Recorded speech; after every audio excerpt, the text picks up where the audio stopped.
پیارے نبی کریم صلی اللہ علیہ وسلم نے فرمایا، جو شخص اپنے رب کو یاد کرتا ہے وہ زندہ کی مانند ہے،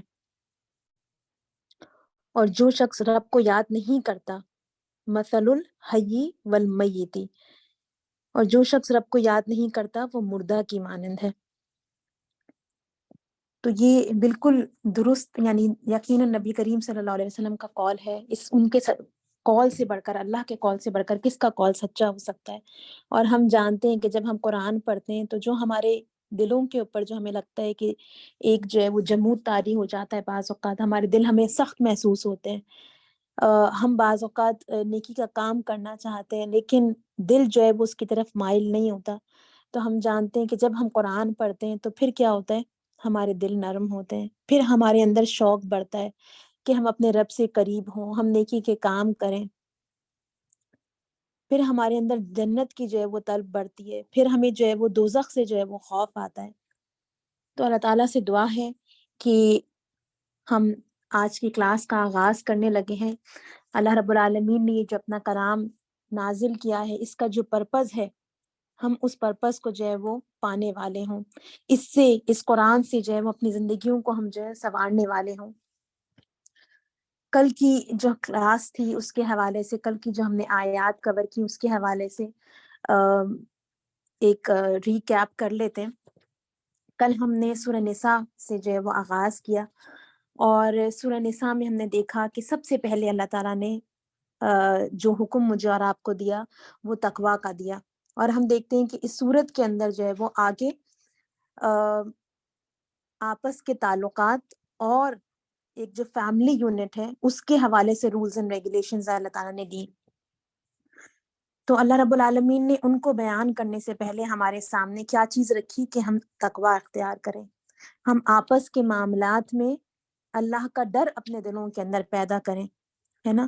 اور یہ خدا خوفی ہی وہ چیز ہے جو تعلقات کو جو ہے وہ بہترین طریقے سے جو ہے وہ استوار بھی رکھتی ہے، اور ان کے اندر جو ہے وہ خوبصورتی بھی لاتی ہے، کیونکہ پھر ہم اپنے رب کو راضی کرنے کے لیے جو ہے وہ احسان کا رویہ اختیار کرتے ہیں۔ کل ہم نے دیکھا کہ اللہ رب العالمین نے جو ہے وہ ہم عورتوں کو جو ہے وہ کس طریقے سے جو ہے وہ ڈیفینڈ کیا، ہمارے رائٹس جو ہیں وہ اللہ تعالیٰ نے اس کے لیے کس طریقے سے ایک وکیل بن کر جو ہے وہ مردوں کے سامنے ہمارے رائٹس رکھے۔ کل ہم نے یہ بھی دیکھا کہ جہاں جو ہے وہ اللہ تعالیٰ ہمارے وکیل بنتے ہیں اور مردوں کو جو ہے وہ ان کے فرائض یاد دلاتے ہیں، ان کو بتاتے ہیں کہ جو ہے وہ عورتوں کو جو ہے وہ کس طرح ٹریٹ کرنا ہے، ان کے کیا کیا حقوق ادا کرنے ہیں، وہاں جو ہے وہ ہم نے کل عورتوں کے بھی مومن عورتوں کے بھی دیکھے کہ ان کے کیا فرائض ہیں۔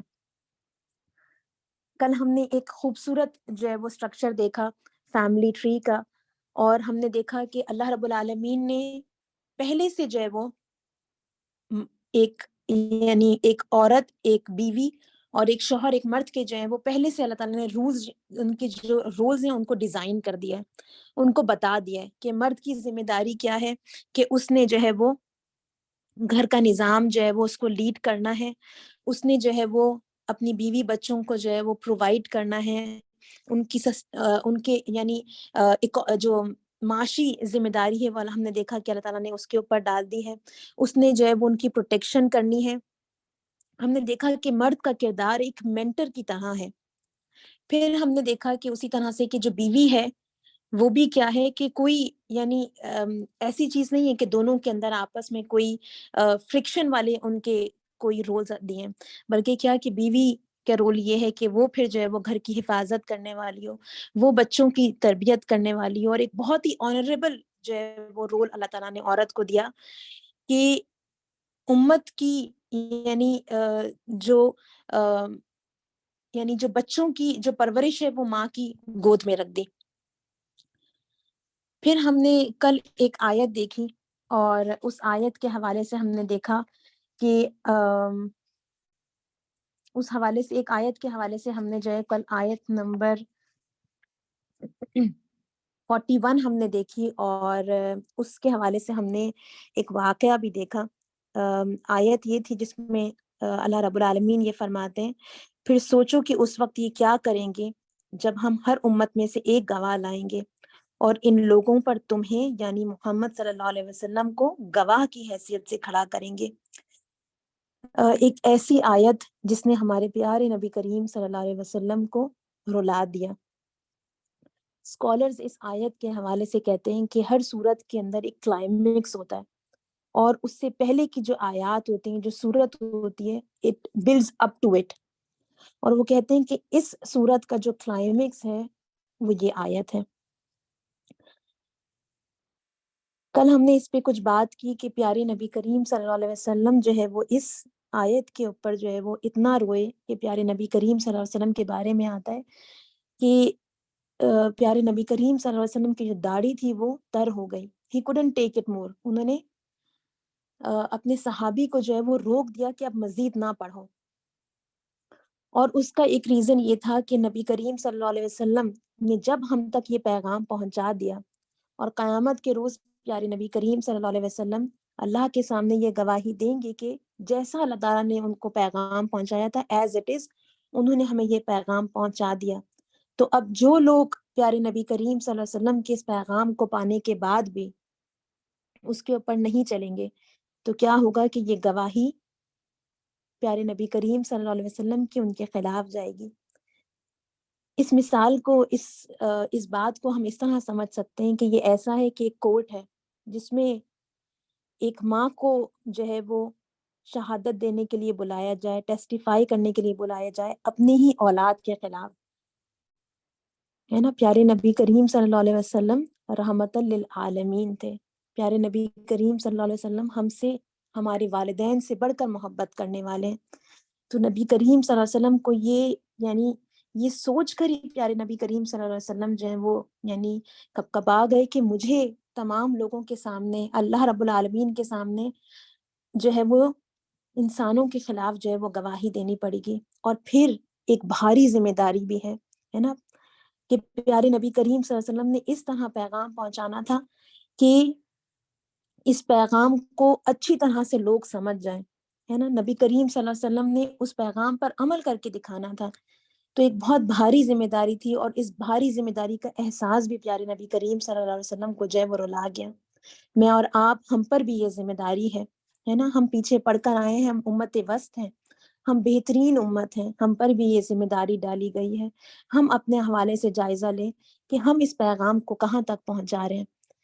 کیا ہم اس بات کی بھی جو ہے وہ گواہی دے سکتے ہیں قیامت کے روز اللہ رب العالمین کے سامنے، اپنے گھر والوں کو، اپنے بچوں کو، اپنے خاندان والوں کو ہی جو ہے یہ پیغام پہنچا دیا ہو، جو ہمارے دوست احباب ہیں ان تک ہی ہم نے پیغام پہنچا دیا ہو۔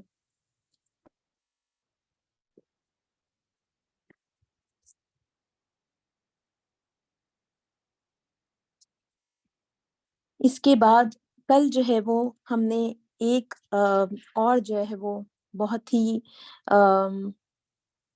جو ہے وہ امپورٹنٹ آیت پڑھی، ایک بہت یعنی دین کے حوالے سے بہت ایک امپورٹنٹ رول پڑھا، کہ جس میں اللہ تعالیٰ نے ہمیں بتایا کہ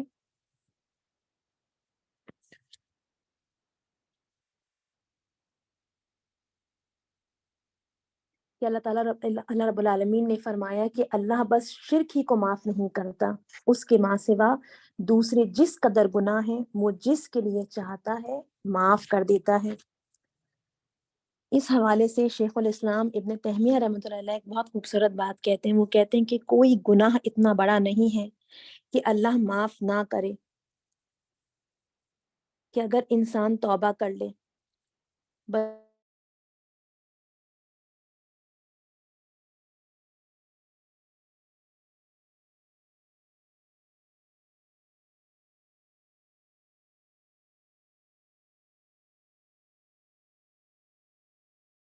بلکہ وہ توبہ کرنے والوں کے لیے شرک اور دیگر گناہوں کو رہی ہے۔ جب تک انسان موت کے توبہ کر لے تو اس کی معافی ہے، لیکن جہاں موت کا دروازہ جو ہے وہ انسان کے لیے کھلا، وہاں توبہ کا دروازہ پھر بند ہو جاتا ہے۔ اس حوالے سے پیارے نبی کریم صلی اللہ علیہ وسلم فرماتے ہیں، اللہ کہتا ہے، اے آدم کے بیٹے، جب تک تو مجھ سے دعائیں کرتا رہے گا اور مجھ سے اپنی امیدیں اور توقعات وابستہ رکھے گا، میں تجھے بخشتا رہوں گا۔ چاہے تیرے گناہ کسی بھی درجے پر پہنچے ہوئے ہوں، مجھے کسی بات کی پرواہ و ڈر نہیں ہے۔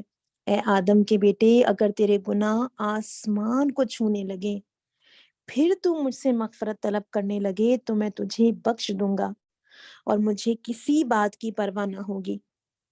اے آدم کے بیٹے، اگر تو زمین برابر بھی گناہ کر بیٹھے اور پھر مجھ سے مغفرت طلب کرنے کے لیے ملے، لیکن میرے ساتھ کسی طرح کا شرک نہ کیا ہو، تو میں تیرے پاس اس کے برابر مغفرت لے کر آؤں گا اور تجھے بخش دوں گا۔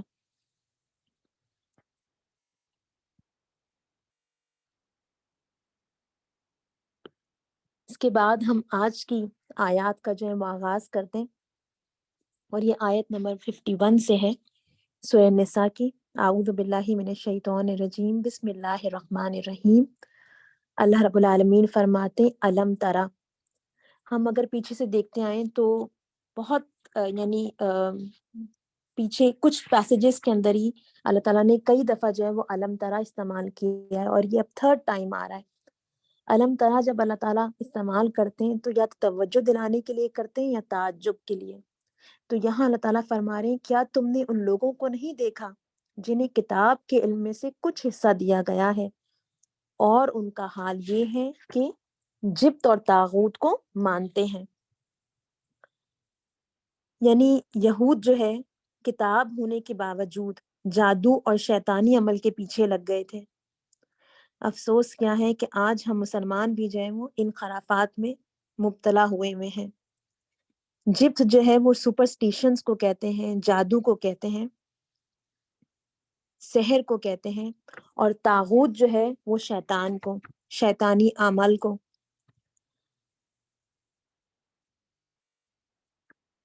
رسول اللہ صلی اللہ علیہ وسلم نے فرمایا جو کاہن کے پاس جا کر اس کی تصدیق کرتا ہے، اس نے محمد صلی اللہ علیہ وسلم کی تعلیمات کا کفر کیا۔ کتنی ڈرا دینے والی یہ حدیث ہے پیارے نبی کریم صلی اللہ علیہ وسلم کی۔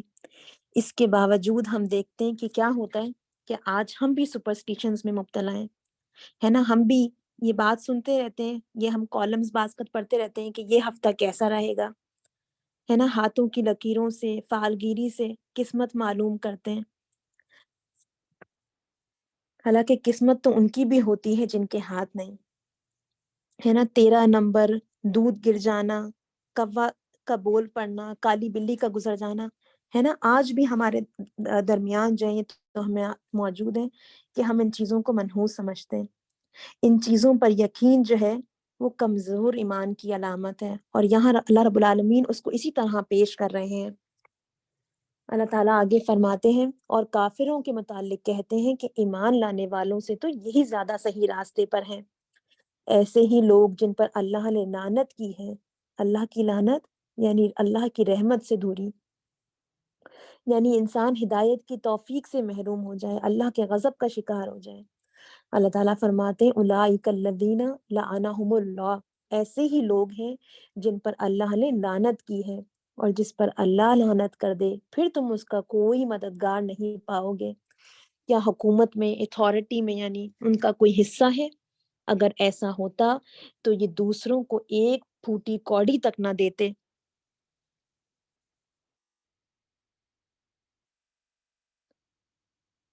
یعنی کہ سب سے زیادہ بخیل لوگ ہیں۔ پھر کیا یہ دوسروں سے اس لیے حسد کرتے ہیں کہ اللہ نے انہیں اپنے فضل سے نواز دیا؟ حسد ایک ایسی چیز ہے جو ہم نے دیکھا پیچھے کہ کس کی حوالے سے اللہ تعالیٰ نے ذکر کیا، ابلیس کے حوالے سے، اور یہاں یہود کے حوالے سے۔ تو حسد جو ہے وہ انسان کو ان سے مشابہ کر دیتا ہے۔ حسد کے حوالے سے ایک حدیث میں آتا ہے، پیارے نبی کریم صلی اللہ علیہ وسلم نے فرمایا حسد سے اپنے آپ کو بچاؤ۔ بلا شبہ حسد نیکیوں کو ایسے کھا جاتا ہے جیسے آگ ایندھن کو، یا فرمایا گھاس پھوس کو کھا جاتی ہے۔ کبھی آپ نے دیکھا ہو کہ جو بالکل ڈرائی جو گراس ہوتی ہے، اگر اس میں جو ہے وہ ایک یعنی سگریٹ یا کوئی ایسی چیز بھی جو کہ آلموسٹ بجھ چکی، اس کا ذرا بھی انگارہ اس میں رہ جائے، ہے نا. تو وہ کس طریقے سے آگ تیزی سے پھیلتی ہے, یہاں تک کہ پورے پورے یعنی کئی کئی میلوں تک جو ہے وہ آگ پھیل جاتی ہے, اور یعنی ساری جو فیلڈز ہیں ان کو برباد کر دیتی ہے. اللہ کے نبی کریم صلی اللہ علیہ وسلم اس حدیث سے مجھے اور آپ کو یہی بتانے کی کوشش کر رہے ہیں. ہم جانتے ہیں نیکیاں کمانا کتنا مشکل کام ہے, تو نیکیاں کمانے کے بعد پھر ہم اس کی حفاظت بھی کرنے والے ہوں, ہے نا. حسد ایک ایسی چیز ہے جو ہماری محنت سے کمائی ہوئی نیکیوں کو برباد کرنے والی چیز ہے. حسد جو ہے وہ مال کی وجہ سے بھی کی جاتی ہے نا. لوگ اس وجہ سے بھی دوسروں سے حسد کرتے ہیں کہ کسی کے بچے زیادہ قابل ہو گئے, زیادہ پڑھ لکھ گئے, کسی کے بیٹے زیادہ اچھا کما رہے ہیں, کسی کی بیٹیوں کی جو ہے وہ کسی اچھی جگہ شادی ہو گئی. اگر آپ کو دل میں جو ہے وہ مجھے جو ہے وہ حسد محسوس ہو تو ہم استغفار کریں, ہم دعا کریں, بارک اللہ فیک. شادی پر یہ دعا دیں, کسی کو بچہ ہونے پر دعا دیں, پاس ہونے پر دعا دیں, ہے نا. ہم نے پیچھے بھی سورہ آل عمران میں دیکھا تھا کہ مومن جو ہے وہ دعا دیتا ہے, بد دعا نہیں. آگے اللہ رب العالمین فرماتے ہیں, پھر کیا یہ دوسروں سے اس لیے حسد کرتے ہیں کہ اللہ نے انہیں اپنے فضل سے نواز دیا؟ اگر یہ بات ہوتی تو انہیں معلوم ہو کہ ہم نے تو ابراہیم علیہ السلام کی اولاد کو کتاب اور حکمت عطا کی اور ملک عظیم بخش دیا. یعنی تم لوگ آخر جلتے کہ اس بات پر ہو, تم بھی ابراہیم علیہ السلام کی اولاد ہو, اور یہ بنی اسماعیل بھی ابراہیم علیہ السلام کی اولاد ہے. مگر ان میں سے کوئی اس پر ایمان لایا اور کوئی اس سے منہ موڑ گیا, اور منہ موڑنے والوں کے لیے تو بس جہنم کی بھڑکتی ہوئی آگ ہی کافی ہے. جن لوگوں نے ہماری آیات کو ماننے سے انکار کر دیا ہے, انہیں بالیقین ہم آگ میں جھونکیں گے, اور جب ان کی بدن کی کھال گل جائے گی, کلما ندیجت پک جائے گی, جیسے گوشت کو جو ہے وہ پک جاتا ہے, جب ان کی بدن کی کھال گل جائے گی تو اس کی جگہ دوسری کھال پیدا کر دیں گے تاکہ وہ خوب عذاب کا مزہ چکھیں. دنیا میں سکن گرافٹنگ جو ہے وہ اس لیے کی جاتی ہے تاکہ جو ہے وہ انسان اچھا ہو جائے. جہنم میں درد کی شدت کو بڑھانے کے لیے کی جائے گی. انسان تھوڑا بھی جل جاتا ہے تو کتنی تکلیف رہتی ہے. پورا دن جو ہے وہ ذرا سا انسان کے چھالا پڑ جائے, سارا دن اس میں تکلیف ہوتی رہتی ہے. تو سوچیں کہ انسان کو اس طرح سے پورا کا پورا جل جائے, اور ایسے جل جائے کہ اس کی کھال تک جل جائے, اور پھر اس کے بعد وہ سلسلہ رکے نہیں, بلکہ اللہ تعالیٰ جو ہے وہ دوبارہ ایک اور کھال پیدا کریں, تاکہ اللہ تعالیٰ کہہ رہے ہیں تاکہ وہ خوب عذاب کا مزہ چکیں. اللہم انی اعوذ بکا من النار, اللہم انی اعوذ بکا من النار, اللہم انی اعوذ بکا من النار. اللہ تعالیٰ فرما رہے ہیں اللہ بڑی قدرت رکھتا ہے اور اپنے فیصلوں کو عمل میں لانے کی حکمت خوب جانتا ہے. اور جن لوگوں نے ہماری آیات کو مان لیا, اب یہاں سے جو ہے وہ اہل کتاب سے جو خطاب تھا وہ ختم ہوا, اور مومنین سے دوبارہ خطاب شروع ہوتا ہے.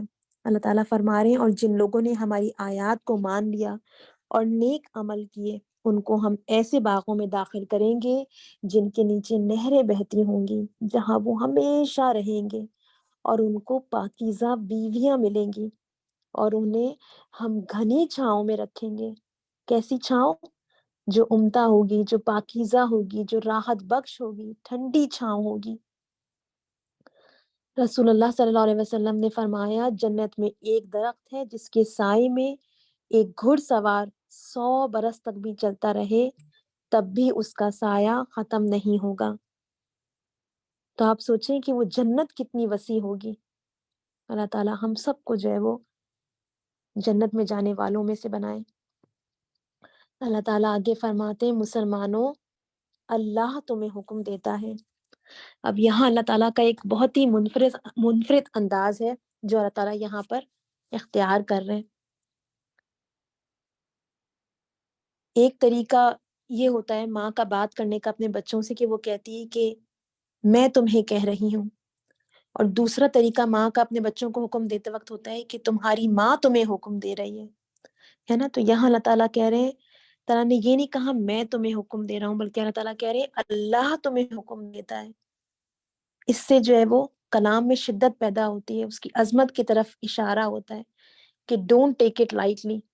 اللہ تعالیٰ کہہ رہے ہیں مسلمانوں اللہ تمہیں حکم دیتا ہے کہ امانتیں اہل امانت کے سپرد کرو. امانتیں یعنی عہدے اور ذمہ داریاں. اور اس میں ان ذمہ داریوں کے اندر، ان عہدوں کے اندر چھوٹے سے چھوٹی ذمہ داریاں بھی ہیں اور بڑی سے بڑی ذمہ داری بھی ہے نا. ووٹ ہم کہتے ہیں کہ ایک امانت ہے، تو وہ واقعی ایک امانت ہے، اور اس آیت سے ہمیں یہ بات سمجھ میں آتی ہے.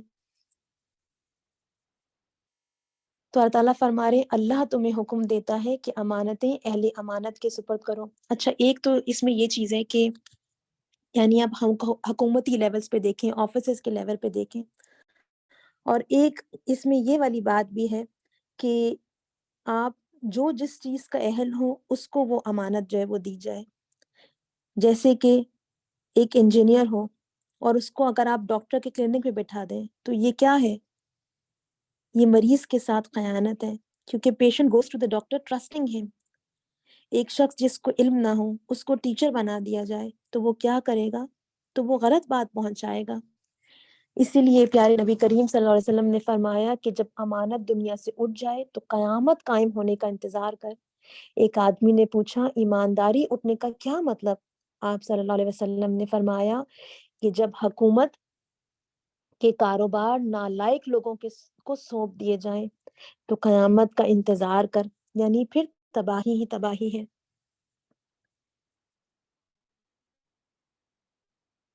تو جب جو ہے وہ ریلیجس لیڈرز یا political leaders positions of power اور ٹرسٹ جو ہے ہم لوگوں کو دے رہے ہوں تو ہم دیکھیں کہ ان میں خدا خوفی ہے کہ نہیں، احساس ذمہ داری ہے کہ نہیں، باصلاحیت ہیں، آنیسٹ ہیں، با اخلاق ہیں. کیونکہ اگر لیڈرز جو ہے وہ کرپٹ ہوتے ہیں تو اس کے پیچھے پھر پوری جو قوم ہوتی ہے، جو عوام ہوتی ہے، پھر وہ کرپٹ ہو جاتی ہے، وہ غلط راستوں پر چل جاتی ہے. اللہ تعالیٰ کہہ رہے ہیں اللہ تمہیں حکم دیتا ہے کہ امانتیں اہل امانت کے سپرد کرو، اور جب لوگوں کے درمیان یعنی مسلم غیر مسلم رشتہ دار بیگانہ بڑا چھوٹا دوست یا دشمن، اس میں تمام لوگ آ جاتے ہیں، اور جب لوگوں کے درمیان عدل اور جب لوگوں کے درمیان فیصلہ کرو تو عدل کے ساتھ کرو، یعنی پھر کسی اختلاف کی صورت میں باعث نہ ہو. اس میں عدالتوں میں جو عدل ہے وہ فور موسٹ ہے کہ بلا امتیاز ہر ایک کو جو ہے وہ عدل و انصاف میسر ہو. اگر اس کو آپ چھوٹے لیول پر لے آئیں تو یہ اولاد میں بھی عدل اس میں ہونا چاہیے، بیویوں میں بھی لوگ جو ہے وہ عدل کریں، ہم گفتگو میں بھی عدل کریں، ہم استاد ہوں تو اپنے شاگردوں میں جو ہے وہ عدل کرنے والے ہوں، سب کو ایکولی ٹریٹ کرنے والے ہوں. اگر ہم کسی جگہ ہیڈ ہیں تو اپنے امپلائیز کو جو ہے وہ ہم سب کو جو ہے وہ فیئرلی ٹریٹ کرنے والے ہوں. ہم جانتے ہیں کہ جو 7 لوگ اللہ کے عرش کے سائے میں ہوں گے اس میں سے ایک کون ہوگا؟ امام عادل، ہے نا. تو عدل جو ہے وہ ایک بہت بڑی صفت ہے، اور پھر اس کا یعنی کرنا مشکل ہے تو اس کا جو ریوارڈ ہے وہ بھی بہت عمدہ. اللہ تعالیٰ فرماتے ہیں اللہ تم کو نہایت عمدہ نصیحت کرتا ہے اور یقیناً اللہ سب کچھ سنتا اور دیکھتا ہے. ابھی یہ جو آیت ہم نے کی اور اب اس کے بعد والی جو آیت ہم کرنے جا رہے ہیں، یہ 2 آیات جو ہیں، آیت نمبر 58 اور 59 جو ہے قرآن حکیم کی نہایت اہم آیات ہیں. ان میں اسلام کا سارا پولیٹیکل، جوڈیشل، قانونی اور دستوری لیجسلیٹو جو نظام ہے وہ موجود ہے. تو ابھی ہم نے اس کے 2 جو پلرز ہیں جو آج بھی کسی جدید ریاست کے ہوتے ہیں، یعنی ایگزیکٹو سیاسی اور مذہبی پیشوائی اور اس کا نظام، اور جوڈیشری عدلیہ، اس کے حوالے سے ہم نے اللہ تعالیٰ کی ہدایات دیکھی. اب دستور کے حوالے سے، لیجسلیشن کے حوالے سے جو ہے وہ اللہ تعالیٰ احکامات دے رہے ہیں. اللہ تعالیٰ فرماتے ہیں یا ایھا الذین آمنو، اے لوگوں جو ایمان لائے ہوں. پھر ہمارا ایمان سے ہمیں پکار رہے ہیں کہ اگر ایمان رکھتے ہو تو پھر میری بات سنو اور ان باتوں کو فالو کرو. اے لوگوں جو ایمان لائے ہو، اطیعوا اللہ و اطیعوا الرسول، اطاعت کرو اللہ کی اور اطاعت کرو رسول صلی اللہ علیہ وسلم کی. وَأُولِي الْأَمْرِ مِنْکُمْ، اور ان لوگوں کی جو تم میں سے صاحب امر ہوں. پھر اگر تمہارے درمیان کسی معاملے میں نزاع ہو جائے تو اس سے اللہ اور رسول صلی اللہ علیہ وسلم کی طرف پھیر دو. کوئی لا جو ہے، اس آیت سے ہمیں پتہ چلتا ہے کہ کوئی لا اللہ اور اس کے رسول صلی اللہ علیہ وسلم کی منشا کے خلاف نہیں بنایا جا سکتا. یہاں اس آیت کا جو انداز اللہ رب العالمین نے اختیار کیا ہے بہت ہی امپورٹنٹ ہے. وہ اللہ تعالیٰ نے فرمایا اطیع اللہ، اللہ کی اطاعت کرو، واطیعوا الرسول، اور رسول کی اطاعت کرو. اس کے بعد دوبارہ اطیع کا لفظ نہیں آیا. اسکالرز اس حوالے سے کہتے ہیں کہ اس سے جو ہے وہ یہ بات ہمیں سمجھ میں آتی ہے کہ جو اطاعت اللہ اور رسول صلی اللہ علیہ وسلم کی ہے وہ کمپلیٹ ہے، فار ایور ہے، انکنڈیشنل ہے. لیکن اولو الامر جو ہے، اور اولو الامر کون ہوتے ہیں؟ جن کے پاس مسلمانوں کے اجتماعی معاملات کی ذمہ داری ہو، جیسے حکمران ہیں، علماء ہیں، جج ہیں. ان کے حوالے سے جو ہے وہ پھر جو ہے وہ اطاعت میں ہمیں یہ رول رکھنا پڑے گا جو کہ پیارے نبی کریم صلی اللہ علیہ وسلم نے ہمیں بتایا. پیارے نبی کریم صلی اللہ علیہ وسلم نے فرمایا مسلمان کو لازم ہے کہ اپنے اولو الامر کی بات سنے اور مانے، خواہ اسے پسند ہو یا ناپسند، تا وقتیہ یعنی اس وقت تک، تا وقتیہ اس سے معصیت کا حکم نہ دیا جائے. اور جب اسے معصیت کا حکم دیا جائے تو پھر اسے نہ کچھ سننا چاہیے نہ ماننا چاہیے. ایک اور جگہ پیارے نبی کریم صلی اللہ علیہ وسلم نے فرمایا، یہ بخاری اور مسلم میں حدیث آتی ہے، خدا اور رسول صلی اللہ علیہ وسلم کی نافرمانی میں کوئی اطاعت نہیں، اطاعت جو کچھ بھی ہے معروف میں ہے. تو امیر کی اطاعت جو ہے وہ کتنی امپورٹنٹ ہے اس آیت سے بھی اور ان احادیث سے ہمیں پتہ چلتی ہے. لیکن اس امیر کا جو ہے وہ مسلمان ہونا، خود خدا اور رسول صلی اللہ علیہ وسلم کا مطیع ہونا جو ہے وہ شرط ہے. جیسے کہ اس آیت میں ہم دیکھتے ہیں کہ اللہ تعالیٰ فرماتے ہیں وَأُولِي الْأَمْرِ مِنْكُمْ، تم میں سے. جماعت سے جو نماز کا جو نظام ہے جو اللہ رب العالمین نے جو ہے وہ قائم کرنے کا ہمیں حکم دیا ہے، وہ ہماری تربیت ہی یہ کرتی ہے کہ ہم جو ہے وہ امام کو جو ہے وہ فالو کرنے کی عادت ڈالیں. اولو الامر کی بات سننا اور ماننا ضروری ہے، ورنہ کوئی ادارہ آرگنائزیشن نہیں چل سکتا. جو قوم ہم دیکھتے ہیں کہ ڈسپلن اختیار نہیں کرتی پھر وہ ترقی نہیں کر سکتی. اللہ تعالیٰ آگے فرماتے ہیں اگر تم واقعی اللہ اور روز آخر پر ایمان رکھتے ہو تو پھر کیا کرو گے؟ ان تمام چیزوں کو فالو کرو گے جو کہ ابھی پچھلی آیت میں اللہ تعالیٰ فرما رہے تھے. یہی ایک صحیح طریقہ کار ہے اور انجام کے اعتبار سے بھی بہتر ہے. آگے اللہ تعالیٰ فرماتے ہیں اے نبی صلی اللہ علیہ وسلم، تم نے دیکھا نہیں ان لوگوں کو جو دعویٰ تو کرتے ہیں کہ ہم ایمان لائے ہیں اس کتاب پر جو تمہاری طرف نازل کی گئی ہے اور ان کتابوں پر جو تم سے پہلے نازل کی گئی تھی، مگر چاہتے یہ ہیں کہ اپنے معاملات کا فیصلہ کرانے کے لیے طاغوت کی طرف رجوع کریں. طاغوت یعنی وہ حاکم جو اللہ اور اس کے رسول صلی اللہ علیہ وسلم کے احکام میں کے مطابق جو ہے وہ فیصلے نہیں کرتا. یہاں پہ طاغوت سے مراد وہ ہے. مگر چاہتے یہ ہیں کہ اپنے معاملات کا فیصلہ کرانے کے لیے طاغوت کی طرف رجوع کریں، حالانکہ انہیں طاغوت سے کفر کرنے کا حکم دیا گیا تھا. منافقین کے حوالے سے یہ آیت ہے. اللہ تعالیٰ آگے فرماتے ہیں شیطان انہیں بھٹکا کر راہ راست سے بہت دور لے جانا چاہتا ہے، اور جب ان سے کہا جاتا ہے کہ آؤ اس چیز کی طرف جو اللہ نے نازل کی ہے اور آؤ رسول صلی اللہ علیہ وسلم کی طرف، تو ان منافقوں کو تم دیکھتے ہو کہ یہ تمہاری طرف آنے سے کتراتے ہیں. اور پھر اس وقت کیا ہوتا ہے جب ان کے اپنے ہاتھوں کی لائی ہوئی مصیبت ان پر آ پڑتی ہے؟ اس وقت یہ تمہارے پاس قسمیں کھاتے ہوئے آتے ہیں اور کہتے ہیں خدا کی قسم ہم تو صرف بھلائی چاہتے تھے اور ہماری نیت تو یہ تھی کہ فریقین میں کسی طرح موافقت ہو جائے. اللہ جانتا ہے جو کچھ ان کے دلوں میں ہے. ان سے تعرض مت کرو، انہیں سمجھاؤ اور ایسی نصیحت کرو جو ان کے دلوں میں اتر جائے. وَقُلْ لَهُمْ فِي أَنفُسِهِمْ قَوْلًا بَلِيغًا، کتنا بڑا دل گردہ چاہیے کہ کوئی آپ کے خلاف سازشیں کرے، آپ کے لیے انسلٹنگ الفاظ استعمال کرے، آپ کو معلوم ہو اور آپ پھر بھی اس کی خیر خواہی چاہیں۔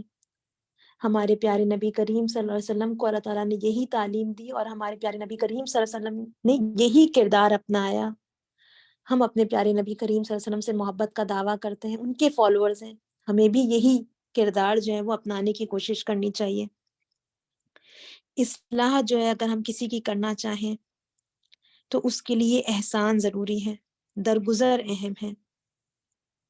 یہاں منافقوں تک کے بارے میں کہہ دیا کہ قولم بلیغا، سچی بات محبت سے، نرمی سے، سنسیریٹی سے کہی گئی ہوں تو دل میں اترتی ہے۔ پیچھے پڑنا، ڈانٹ ڈپٹ کرنا، برا بھلا کہنا، مذاق اڑا کر، تانے دے کر، اس طرح نہیں سمجھایا جاتا ہے نا۔ ہم نے لوگوں کے دل میں بات اتارنی ہے، نہ یہ کہ ہم یہ سوچیں کہ بس ہم نے اپنی بات پہنچا دی، ہم نے اپنا فرض پورا کر دیا۔ اللہ تعالیٰ آگے فرماتے ہیں انہیں بتاؤ کہ ہم نے جو رسول بھی بھیجا ہے اس لیے بھیجا ہے کہ اذن خداوندی کی بنا پر اس کی اطاعت کی جائے۔ اگر انہوں نے یہ طریقہ اختیار کیا ہوتا کہ جب یہ اپنے نفس پر ظلم کر بیٹھے تھے تو تمہارے پاس آ جاتے اور اللہ سے معافی مانگتے اور رسول بھی ان کے لیے معافی کی درخواست کرتا تو یقیناً اللہ کو بخشنے والا اور رحم کرنے والا پاتے۔ نفاق کا یہاں پہ علاج بتایا جا رہا ہے کہ اگر کسی کو یہ احساس ہو کہ میرا دل جو ہے وہ شریعت پر نہیں ٹھکتا، اگر جو ہے وہ انہیریٹنس کے معاملے میں، اڈاپشن کے معاملے میں، مہر کے معاملے میں، شوہر اور بیوی کے حقوق اور فرائض کے حوالے سے ہے نا، ہمارا دل نہیں ٹکتا، ہم سوچتے ہیں کہ ہم نان اسلامک کورٹس میں جا کر جو ہے وہ اپنا فیصلہ حاصل کریں، تو ہم پھر اس آیت کو جو ہے وہ اس آیت کے اوپر غور کریں اور پھر اس کا علاج کیا ہے کہ استغفار کریں، پیارے نبی کریم صلی اللہ علیہ وسلم کی سیرت سے جڑیں، کیونکہ اللہ رب العالمین فرما رہے ہیں کہ اگر انہوں نے یہ طریقہ اختیار کیا ہوتا کہ جب یہ اپنے نفس پر ظلم کر بیٹھے تھے تو تمہارے پاس آ جاتے اور اللہ سے معافی مانگتے اور رسول بھی ان کے لیے معافی کی درخواست کرتا تو یقیناً اللہ کو بخشنے والا اور رحم کرنے والا پاتے۔ نہیں اے محمد صلی اللہ علیہ وسلم، فلا و ربی کا، تمہارے رب کی قسم، ہے نا، اللہ تعالیٰ تو پہلے ہی سچا ہے، نہیں اے محمد صلی اللہ علیہ وسلم، تمہارے رب کی قسم، یہ کبھی مومن نہیں ہو سکتے جب تک کہ اپنے باہمی اختلافات میں یہ تم کو فیصلہ کرنے والا نہ مان لے، پھر جو کچھ تم فیصلہ کرو اس پہ اپنے دلوں میں بھی کوئی تنگی نہ محسوس کریں بلکہ سر بسر تسلیم کر لیں۔ رسول اللہ صلی اللہ علیہ وسلم نے فرمایا تم میں سے کوئی شخص مومن نہیں ہو سکتا جب تک اس کی خواہش نفس، یعنی جو اس کی ڈیزائرز ہیں، اس طریقے کے تابع نہ ہو جائیں جو میں لے کر آیا ہوں۔ اللہ تعالیٰ آگے فرماتے ہیں اگر ہم نے انہیں حکم دیا ہوتا کہ اپنے آپ کو ہلاک کر دو یا اپنے گھروں سے نکل جاؤ تو ان میں سے کم ہی آدمی اس پر عمل کرتے، حالانکہ جو نصیحت انہیں کی جاتی ہے اگر یہ اس پر عمل کرتے تو یہ ان کے لیے زیادہ بہتری اور زیادہ ثابت قدمی کا موجب ہوتا۔ انسان جو ہے وہ اپنے علم کے مطابق جو ہے وہ جب عمل کرتا ہے تو اللہ تعالیٰ اس کے علم میں بھی اضافہ کرتے ہیں اور اسے ثابت قدمی بھی جو ہے وہ عطا فرماتے ہیں۔ اللہ تعالیٰ آگے فرماتے ہیں اور جب یہ ایسا کرتے تو ہم انہیں اپنی طرف سے بہت بڑا اجر دیتے، اجرن عظیمہ، ولا ہدیناہم صراطا مستقیما، اور انہیں سیدھا راستہ دکھا دیتے۔ رسول اللہ صلی اللہ علیہ وسلم کی اطاعت کرنے کا انعام، اس کا ریوارڈ، جو اللہ اور رسول صلی اللہ علیہ وسلم کی اطاعت کرے گا وہ ان لوگوں کے ساتھ ہوگا جن پر اللہ نے انعام فرمایا ہے نا۔ سورہ فاتحہ میں جو انعمت علیہم آتا ہے یہ اس کی ڈیٹیل آ رہی ہے اب آگے، یعنی انبیاء اور صدیقین اور شہداء اور صالحین۔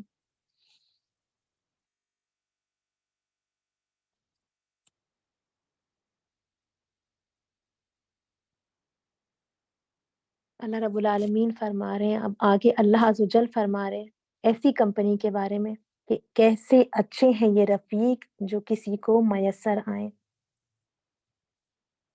انبیاء یعنی پیارے نبی کریم صلی اللہ علیہ وسلم، ابراہیم علیہ السلام، موسیٰ علیہ السلام، عیسیٰ علیہ السلام، یوسف علیہ السلام، یحییٰ علیہ السلام، صدیق یعنی حضرت ابوبکر صدیق رضی اللہ تعالیٰ عنہ، عائشہ صدیقہ رضی اللہ تعالیٰ عنہ، مریم علیہ السلام، شہید یعنی حضرت حمزہ رضی اللہ تعالیٰ عنہ، علی رضی اللہ تعالیٰ عنہ، عثمان رضی اللہ تعالیٰ عنہ، صالحین امام بخاری رحمۃ اللہ علیہ، امام شافعی رحمۃ اللہ علیہ، ابو حنیفہ رحمۃ اللہ علیہ۔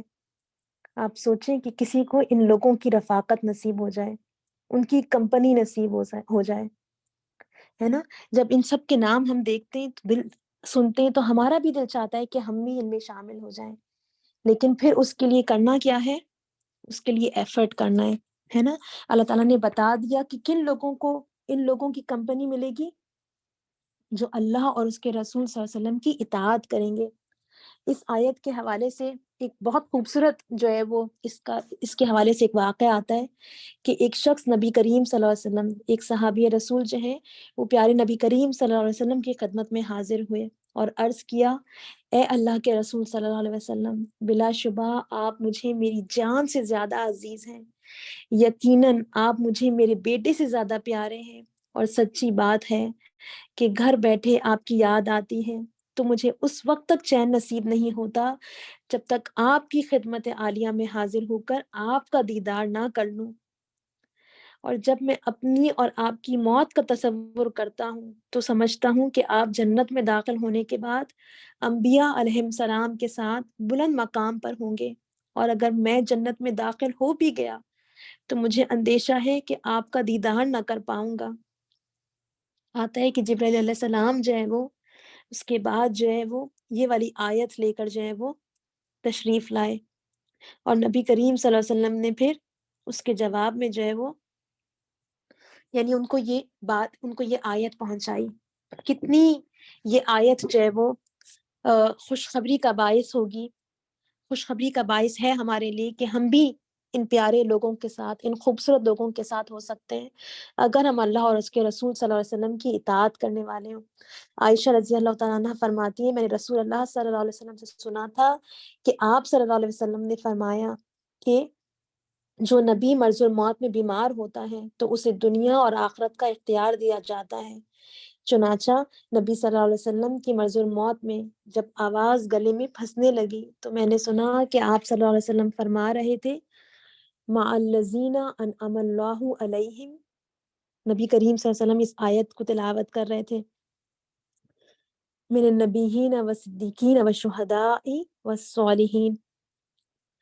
حضرت عائشہ فرماتی ہیں اس لیے میں سمجھ گئی کہ آپ کو بھی اختیار دیا گیا ہے، اور آپ صلی اللہ علیہ وسلم نے اللہم بالرفیق الاعلیٰ کہہ کر آخرت کو پسند فرمایا۔ اللہ تعالیٰ سے دعا ہے کہ اللہ تعالیٰ ہمیں جو ہے وہ ان لوگوں میں شامل فرمائے، ہمیں ان اعمال کی توفیق دے جو ہمیں ان لوگوں کے ساتھ جو ہے وہ ملا دے۔ اللہ تعالیٰ آگے فرماتے ہیں، ذالک فضل من اللہ، یہ حقیقی فضل ہے جو اللہ کی طرف سے ملتا ہے، وَقَفَى بِاللَّهِ عَلِيمًا، اور حقیقت جاننے کے لیے بس اللہ ہی کا علم کافی ہے۔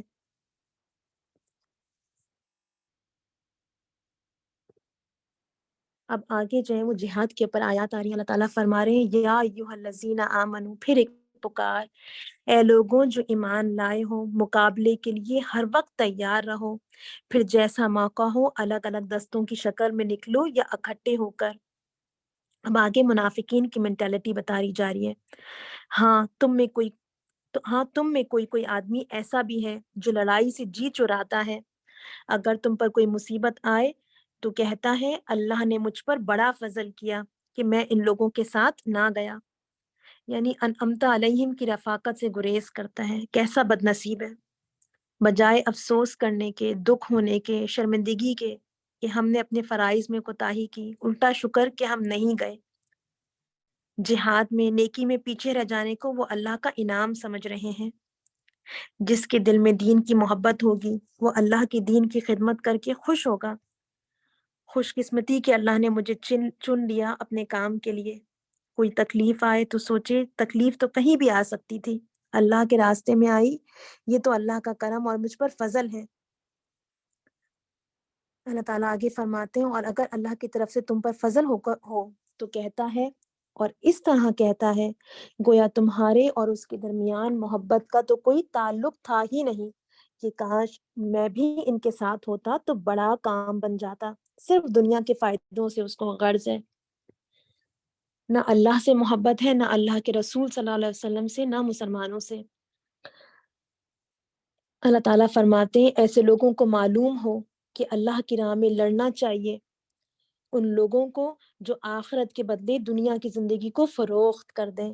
پھر جو اللہ کی راہ میں لڑے گا اور مارا جائے گا یا غالب رہے گا اسے ضرور ہم اجر عظیم عطا کریں گے. نؤتیہ اجرا عظیما.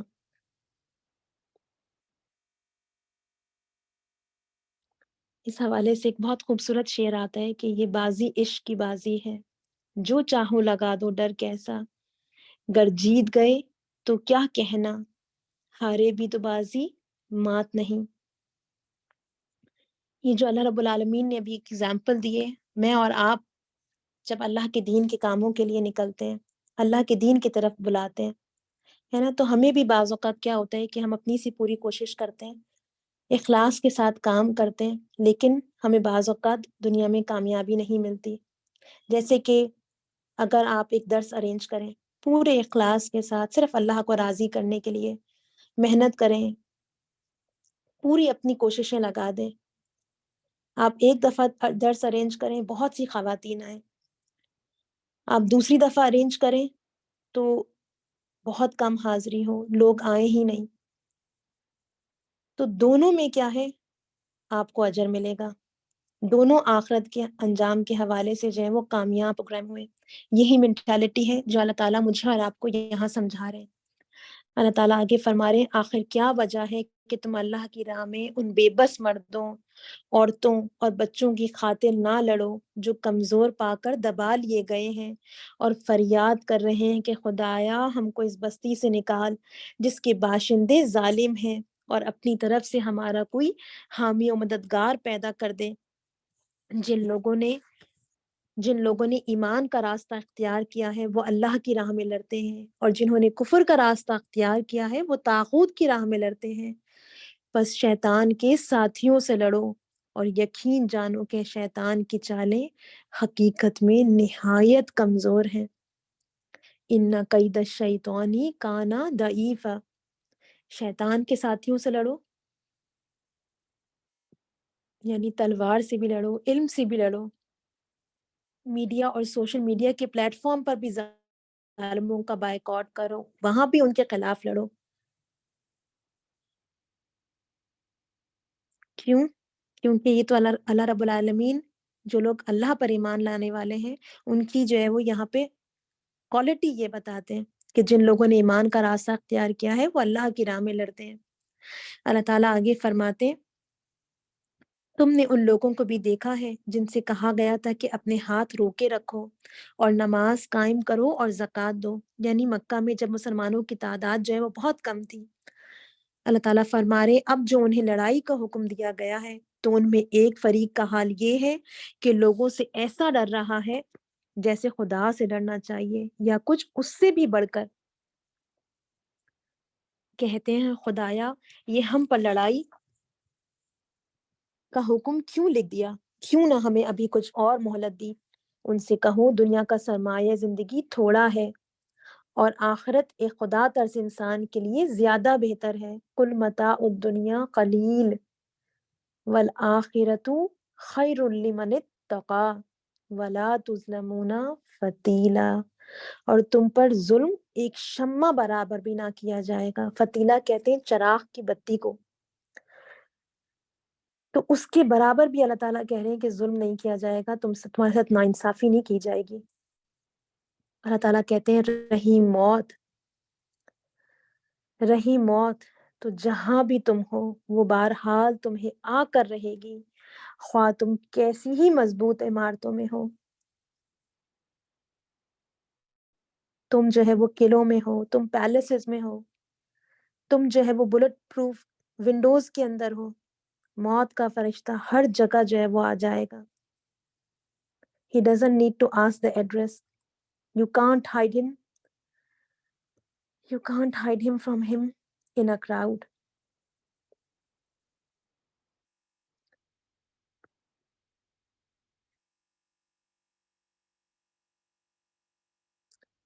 اللہ تعالیٰ آگے فرماتے ہیں اگر تمہیں کوئی فائدہ پہنچتا ہے تو کہتے ہیں یہ اللہ کی طرف سے ہے، اور اگر کوئی نقصان پہنچتا ہے تو کہتے ہیں یہ تمہاری بدولت ہے. کہو سب کچھ اللہ ہی کی طرف سے ہے. قل کل من عند اللہ. آخر ان لوگوں کو کیا ہو گیا ہے کہ کوئی بات ان کی سمجھ میں نہیں آتی. اے انسان تجھے جو بھلائی بھی حاصل ہوتی ہے اللہ کی عنایت سے ہوتی ہے. جب انسان یہ سوچتا ہے تو کیا پیدا ہوتا ہے؟ دل میں شکر کا جذبہ پیدا ہوتا ہے. پھر انسان کے دل میں تکبر نہیں آئے گا، انسان جو ہے وہ خود پسندی کا شکار نہیں ہوگا. پھر انسان یہ نہیں کہے گا کہ واہ میں نے محنت ہی اتنی کی تھی تو اتنا اچھا رزلٹ تو آنا ہی تھا، بچوں کے پیچھے میں نے اتنی جان ماری تھی تب جا کے جو ہے وہ بچوں نے جو ہے وہ کلاس میں فرسٹ پوزیشن لی ہے، دن رات پڑھا رہی تھی، ہے نا. یا ہر چیز پر جو ہے وہ میری نگاہ تھی، پہلے سے میں نے پلان کیا ہوا تھا. پھر ہمارے جو منہ ہیں ان سے اس قسم کے جملے جو ہیں وہ پھر نہیں نکلیں گے. ہمیں جو بھی بھلائی حاصل ہوگی اس پر ہم سمجھیں گے کہ یہ اللہ کی طرف سے، اللہ کے فضل سے ہمیں ملی ہے. اور اللہ تعالیٰ کہتے ہیں اور جو مصیبت تم پر آتی ہے وہ تیرے اپنے کسب و عمل کی بدولت ہے. یہ جو جملہ ہے، یہ جو ابھی اللہ تعالیٰ نے مجھے اور آپ کو گائیڈ کیا ہے کہ جب کوئی مشکل آئے تو پھر ہم کیا سمجھیں کہ میری طرف سے جو ہے وہ کوئی کوتاہی ہوگی، مجھ سے کوئی جو ہے وہ غلطی ہوئی ہوگی، کوئی گناہ ایسا کیا ہوگا جس کی وجہ سے یہ مصیبت آئی ہے. اس سے کیا ہوتا ہے؟ اس سے انسان جو ہے وہ صبر کرتا ہے، شکوہ شکایت کرنے کے بجائے انسان جو ہے ایک پازیٹیو فریم آف مائنڈ میں آتا ہے. پھر انسان جو ہے وہ محنت کرتا ہے امپروو کرنے کے لیے، اپنے گناہوں کو جو ہے وہ دور کرنے کی کوشش کرتا ہے. ایک بہت خوبصورت حدیث آتی ہے، ہمارے پیارے نبی کریم صلی اللہ علیہ وسلم نے فرمایا مومن کا معاملہ عجیب ہے، اس کا ہر معاملہ اس کے لیے بھلائی کا ہے، اور یہ بات مومن کے سوا کسی اور کو میسر نہیں. اسے خوشی اور خوشحالی ملے تو شکر کرتا ہے اور یہ اس کے لیے اچھا ہوتا ہے، اور اگر اسے کوئی نقصان پہنچے تو اللہ کی رضا کے لیے صبر کرتا ہے، یہ بھی اس کے لیے بھلائی ہوتی ہے. سبحان اللہ.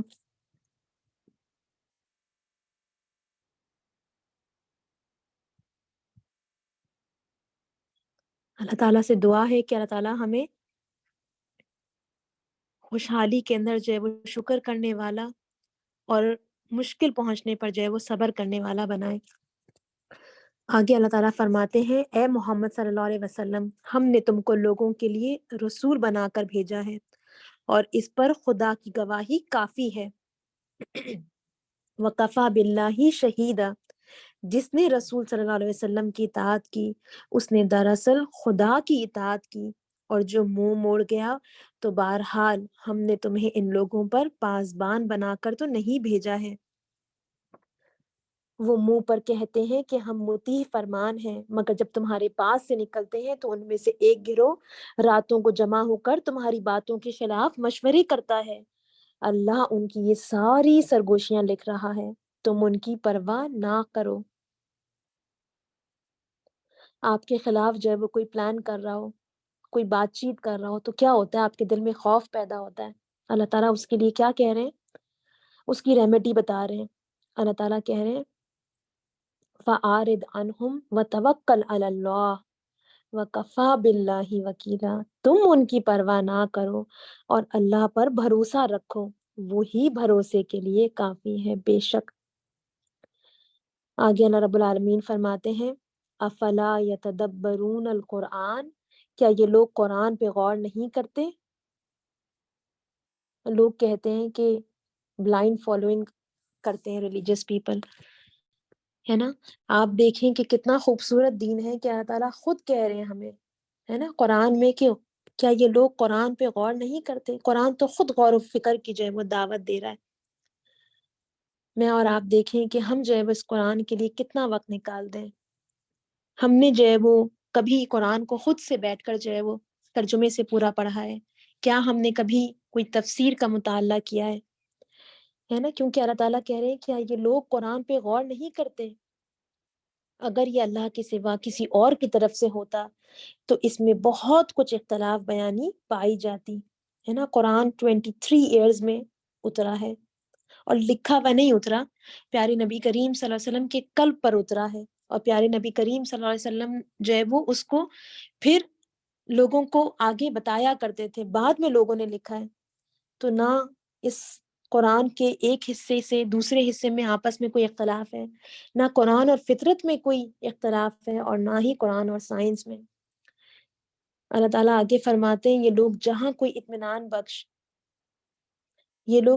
اطمینان بخش یا خوفناک خبر سن پاتے ہیں اسے لے کر پھیلا دیتے ہیں، حالانکہ اگر یہ اسے رسول اللہ صلی اللہ علیہ وسلم اور اپنی جماعت کے ذمہ دار اصحاب تک پہنچائیں تو وہ ایسے لوگوں کے علم میں آ جائے جو ان کے درمیان اس بات کی صلاحیت رکھتے ہیں کہ اس سے صحیح نتیجہ اخذ کر سکیں. بعض دفعہ خطرے سے زیادہ خطرے کی خبریں جو ہیں وہ انسان کو نقصان پہنچاتی ہیں، انسان پینک کرتے ہیں، ہمت ٹوٹ جاتی ہے نا. آج ہم میڈیا اور سوشل میڈیا کے دور میں دیکھ رہے ہیں کہ کتنی فیک نیوز جو ہیں وہ پھیلائی جاتی ہیں، اور اس کی وجہ سے جو ہے وہ کتنا پینک اور کیوس بعض اوقات پھیلتا ہے.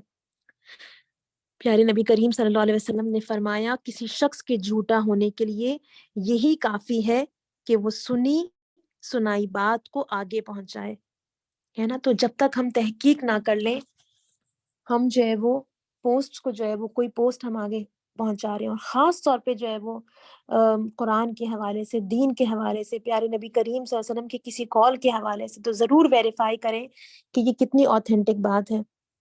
اللہ تعالیٰ آگے فرماتے ہیں پس اللہ رب العالمین آگے فرماتے ہیں تم لوگوں پر اللہ کی مہربانی اور رحمت نہ ہوتی، وَلَوْلَا فَضْلُ اللَّهِ عَلَيْكُمْ وَرَحْمَتُهُ لَاتَّبَعْتُمُ الشَّيْطَانَ إِلَّا قَلِيلًا. تم لوگوں پر اللہ کی مہربانی اور رحمت نہ ہوتی تو تمہاری کمزوریاں ایسی تھیں کہ معدود چند کے سوا، تھوڑے قلیل لوگوں کے سوا، تم سب شیطان کے پیچھے لگ گئے ہوتے. بس اے نبی صلی اللہ علیہ وسلم تم اللہ کی راہ میں لڑو، تم اپنی ذات کے سوا کسی اور کے لیے ذمہ دار نہیں ہو. اور ہم جانتے ہیں کہ پھر پیارے نبی کریم صلی اللہ علیہ وسلم نے ایک بہترین لیڈر کی طرح جو ہے وہ لیڈ کر کے دکھایا، قرآن کی آیات پر خود جو ہے وہ عمل کر کے دکھایا. غزوات کے اندر جو ہے وہ خود سب سے فور فرنٹ پہ پیارے نبی کریم صلی اللہ علیہ وسلم ہوا کرتے تھے. دلوں کو بدلنا، عادتوں کو بدلنا، مزاج اور روایات کو بدلنا آسان نہیں ہے. ہمارے پیارے نبی کریم صلی اللہ علیہ وسلم نے پورا عرب جو ہے وہ بدل ڈالا، because he was leading by example. اللہ تعالیٰ کہتے ہیں البتہ اہل ایمان کو لڑنے کے لیے اکساؤ، بعید نہیں کہ اللہ کافروں کا زور توڑ دے. اللہ کا زور سب سے زیادہ زبردست اور اس کی سزا سب سے زیادہ سخت ہے. جو بھلائی کی سفارش کرے گا وہ اس میں سے حصہ پائے گا، اور جو برائی کی سفارش کرے گا وہ اس میں سے حصہ پائے گا، اور اللہ ہر چیز پر نظر رکھنے والا ہے. پیارے نبی کریم صلی اللہ علیہ وسلم نے فرمایا جس شخص نے کسی نیکی کا پتہ بتایا اس کے لیے بھی نیکی کرنے والے کے جیسا اجر لکھ دیا جاتا ہے.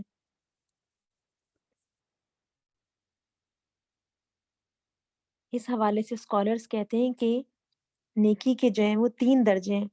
ایک یہ کہ نیکی خود کرنا، دوسرا یہ کہ نیکی کی سفارش کرنا، کسی اور کو نیکی کا بتانا، اور تیسرا یہ کہ خود بھی نیکی کرنا اور نیکی کی سفارش بھی کرنا، اور یہ اعلیٰ ترین درجہ ہے.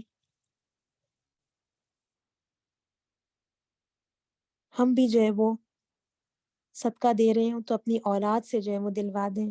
ہم خود جو ہے وہ کسی اچھی محفل میں، قرآن کی محفل میں جا رہے ہوں، دوسروں کو بھی اس کا بتا دیں.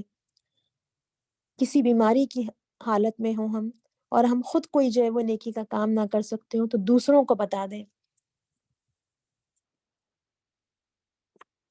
اللہ تعالیٰ آگے فرماتے ہیں اور جب کوئی احترام کے ساتھ تمہیں سلام کرے تو اس سے بہتر طریقے کے ساتھ جواب دو، یا کم از کم اسی طرح، اللہ ہر چیز کا حساب لینے والا ہے۔ یعنی کہ جو قدم اٹھتا ہے ہمارا دین کی راہ میں، جو بول ہم بولتے ہیں، اللہ تعالیٰ کے پاس ہر چیز کا حساب ہے۔ سلام کے حوالے سے ایک بہت خوبصورت حدیث آتی ہے، بخاری کے اندر آتا ہے کہ جب اللہ تعالیٰ نے آدم علیہ السلام کو بنایا تو ان سے کہا کہ جاؤ اور فرشتوں کو سلام کہو اور سنو کہ تمہارے سلام کا وہ کیا جواب دیتے ہیں، کیونکہ یہی تمہارا اور تمہاری اولاد کا سلام ہوگا۔ تو آدم علیہ السلام فرشتوں کے پاس گئے اور انہوں نے ان سے کہا کہ السلام علیکم۔ فرشتوں نے جو ہے وہ اس کے جواب میں جو ہے ان کو کہا السلام علیکم ورحمۃ اللہ، بہتر جواب دیا۔ ہم جانتے ہیں کہ جب ہم السلام علیکم ورحمۃ اللہ وبرکاتہ کہتے ہیں تو اس سے 30 جو ہے وہ ہمیں حسنات ملتی ہیں۔ عبداللہ ابن عمر رضی اللہ تعالی عنہ کے بارے میں آتا ہے کہ وہ بازار صرف اس لیے جاتے تھے تاکہ لوگوں کو جو ہے وہ سلام کر سکیں۔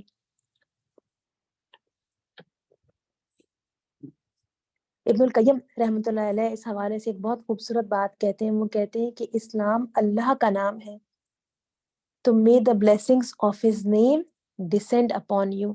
جب ہم سلام کرتے ہیں،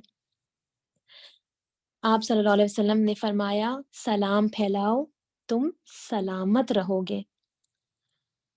ایک اور موقع پر آپ صلی اللہ علیہ وسلم نے فرمایا تم جنت میں داخل نہیں ہو سکو گے جب تک ایمان نہ لاؤ، اور تم ایمان نہیں لا سکتے جب تک کہ آپس میں محبت نہ کرو۔ کیا میں تمہیں ایسی بات نہ بتا دوں کہ جب تم اس پر عمل کرو گے تو تمہارے درمیان محبت پیدا ہو جائے گی؟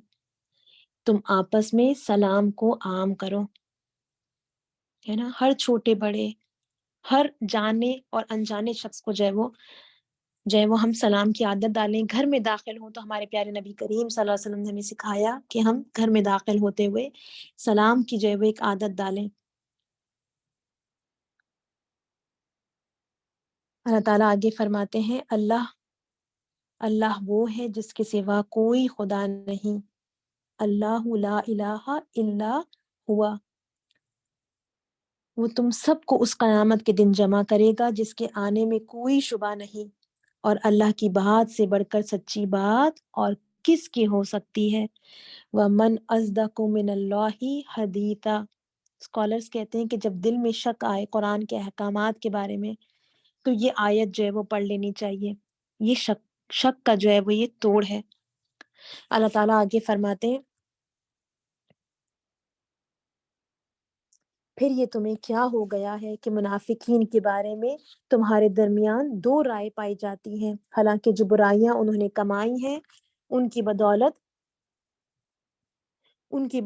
اللہ انہیں الٹا پھیر چکا ہے۔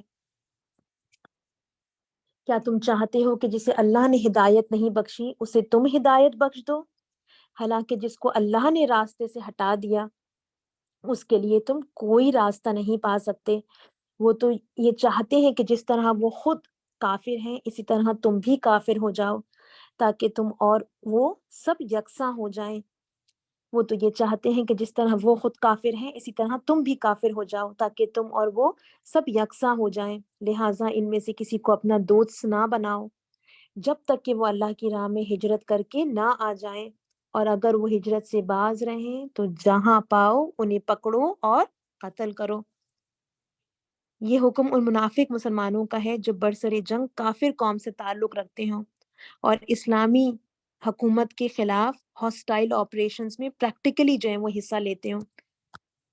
اللہ تعالیٰ آگے فرماتے ہیں اور ان میں سے کسی کو اپنا دوست اور مددگار نہ بناؤ، البتہ وہ منافق اس حکم سے مجتنع ہے جو کسی ایسی قوم سے جا ملیں جس کے ساتھ تمہارا معاہدہ ہے، اس طرح وہ منافق بھی مجتنع ہیں جو تمہارے پاس آتے ہیں اور لڑائی سے دل برداشتہ ہیں، نہ تم سے لڑنا چاہتے ہیں نہ اپنی قوم سے۔ اللہ چاہتا تو ان کو تم پر مسلط کر دیتا اور وہ بھی تم سے لڑتے، لہٰذا اگر وہ تم سے کنارہ کش ہو جائیں اور لڑنے سے باز رہیں اور تمہاری طرف صلح و آشتی کا ہاتھ بڑھائیں تو اللہ نے تمہارے لیے ان پر دست درازی کی کوئی سبیل نہیں رکھی ہے۔ ایک اور قسم کے منافق تمہیں ایسے ملیں گے جو چاہتے ہیں کہ تم سے بھی امن میں رہیں اور اپنی قوم سے بھی، مگر جب کبھی فتنے کا موقع پائیں گے اس میں کود پڑیں گے۔ ایسے لوگ اگر تمہارے مقابلے سے باز نہ رہیں اور صلح و سلامتی کس طرح اور صلح و سلامتی تمہارے آگے پیش نہ کریں اور اپنے ہاتھ نہ روکیں تو جہاں وہ ملیں انہیں پکڑو اور مارو۔ ان پر ہاتھ اٹھانے کے لیے ہم نے تمہیں کھلی حجت دے دی ہے۔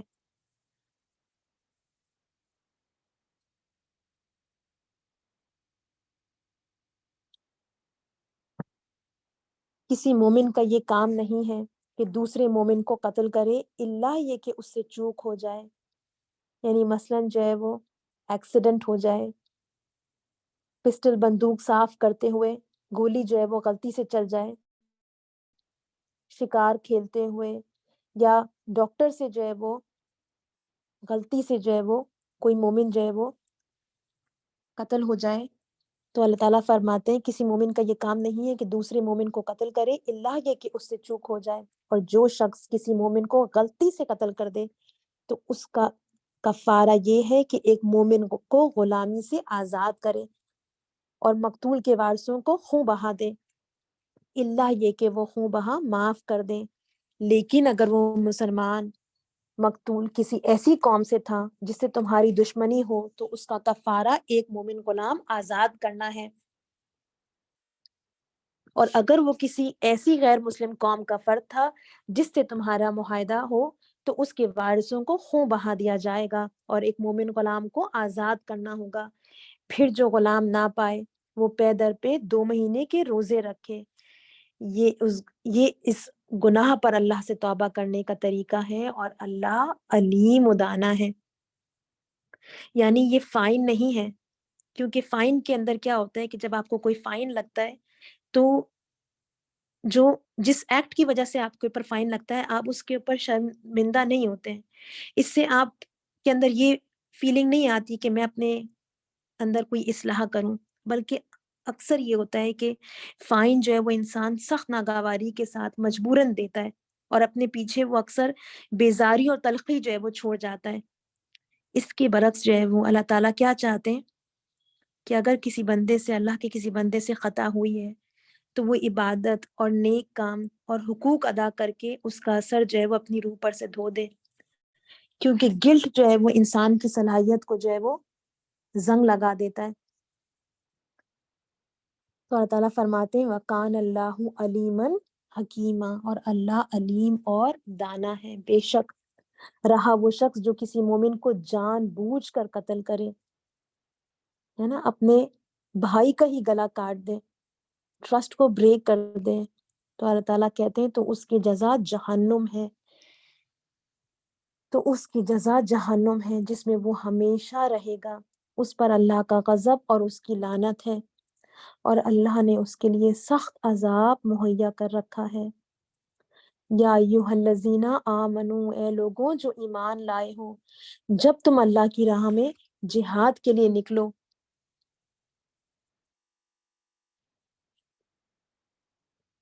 جب تم اللہ کی راہ میں جہاد کے لیے نکلو تو دوست دشمن میں تمیز کرو، اور جو تمہاری طرف سلام سے تقدیم کرے اسے فوراً نہ کہہ دو کہ تو مومن نہیں ہے۔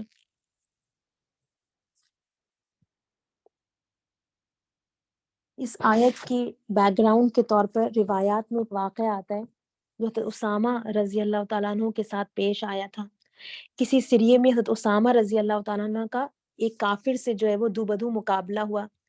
جب وہ کافر بالکل زیر ہو گیا اور اس کو یقین ہو گیا کہ اس کے بچنے کی کوئی راستہ نہیں تو اس نے کلمہ پڑھ دیا، اشہد ان لا الہ الا اللہ و اشہد ان محمد رسول اللہ۔ اب ایسی صورتحال میں جو کوئی بھی ہوتا یہی سمجھتا کہ اس نے جان بچانے کے لیے بہانہ کیا ہے۔ حضرت اسامہ رضی اللہ تعالیٰ عنہ نے بھی یہی سمجھتے ہوئے اس پر نیزے کا وار کیا اور اسے قتل کر دیا، لیکن دل میں ایک خلش رہی۔ بعد میں انہوں نے رسول اللہ صلی اللہ علیہ وسلم سے اس کا ذکر کیا تو آپ صلی اللہ علیہ وسلم نے فرمایا قال لا الہ الا اللہ وقتلتہ، کیا اس نے لا الہ الا اللہ کہہ دیا اور تم نے پھر بھی اسے قتل کر دیا؟ حضرت اسامہ رضی اللہ تعالیٰ عنہ نے جواب دیا، یا رسول اللہ صلی اللہ علیہ وسلم، اس نے تو ہتھیار کے خوف سے کلمہ پڑھا تھا۔ آپ صلی اللہ علیہ وسلم نے فرمایا، افلا شققت عن قلبه حتى تعلم اقالها ام لا، تو تم نے اس کا دل چیر کر کیوں نہ جان لیا کہ اس نے کلمہ دل سے پڑھا تھا یا نہیں؟ حضرت اسامہ رضی اللہ تعالیٰ عنہ کہتے ہیں کہ آپ صلی اللہ علیہ وسلم نے یہ بات مجھ سے بار بار فرمائی، یہاں تک کہ میں خواہش کرنے لگا کاش میں آج ہی مسلمان ہوا ہوتا۔ بعض روایات میں آتا ہے کہ آپ صلی اللہ علیہ وسلم نے ارشاد فرمایا، اے اسامہ، اس دن کیا جواب دو گے جب وہ کلمہ شہادت تمہارے خلاف مدعی ہو کر آئے گا؟ اس واقعے کے اندر بہت بڑا لیسن ہے ہمارے لیے، ہے نا، کہ ہم کتنے آرام سے، بعض اوقات کیا ہوتا ہے کہ لوگوں کے اوپر کفر کے فتوے لگا دیتے ہیں، کسی کو منافق کہہ دیتے ہیں، ہم لوگوں کے ظاہر پر معاملہ کرنے والے ہوں، ڈونٹ بی ججمنٹل، ہے نا، لوگوں کے اوپر ہم فتوے لگانے والے نہ ہوں، ہم اوور سمارٹ نہ بنیں۔ اگر ہم نے سمارٹ بننا ہے تو اللہ اور رسول صلی اللہ علیہ وسلم کا مزاج سمجھیں، اسلام کا جو ہے وہ مزاج سمجھیں۔ اللہ تعالیٰ آگے فرماتے ہیں، اگر تم دنیاوی فائدے چاہتے ہو تو اللہ کے پاس تمہارے لیے بہت سے اموال غنیمت ہیں، آخر اسی حالت میں تم خود بھی تو اس سے پہلے مبتلا رہ چکے ہو، پھر اللہ نے تم پر احسان کیا، لہٰذا تحقیق سے کام لو، جو کچھ تم کرتے ہو اللہ اس سے باخبر ہے۔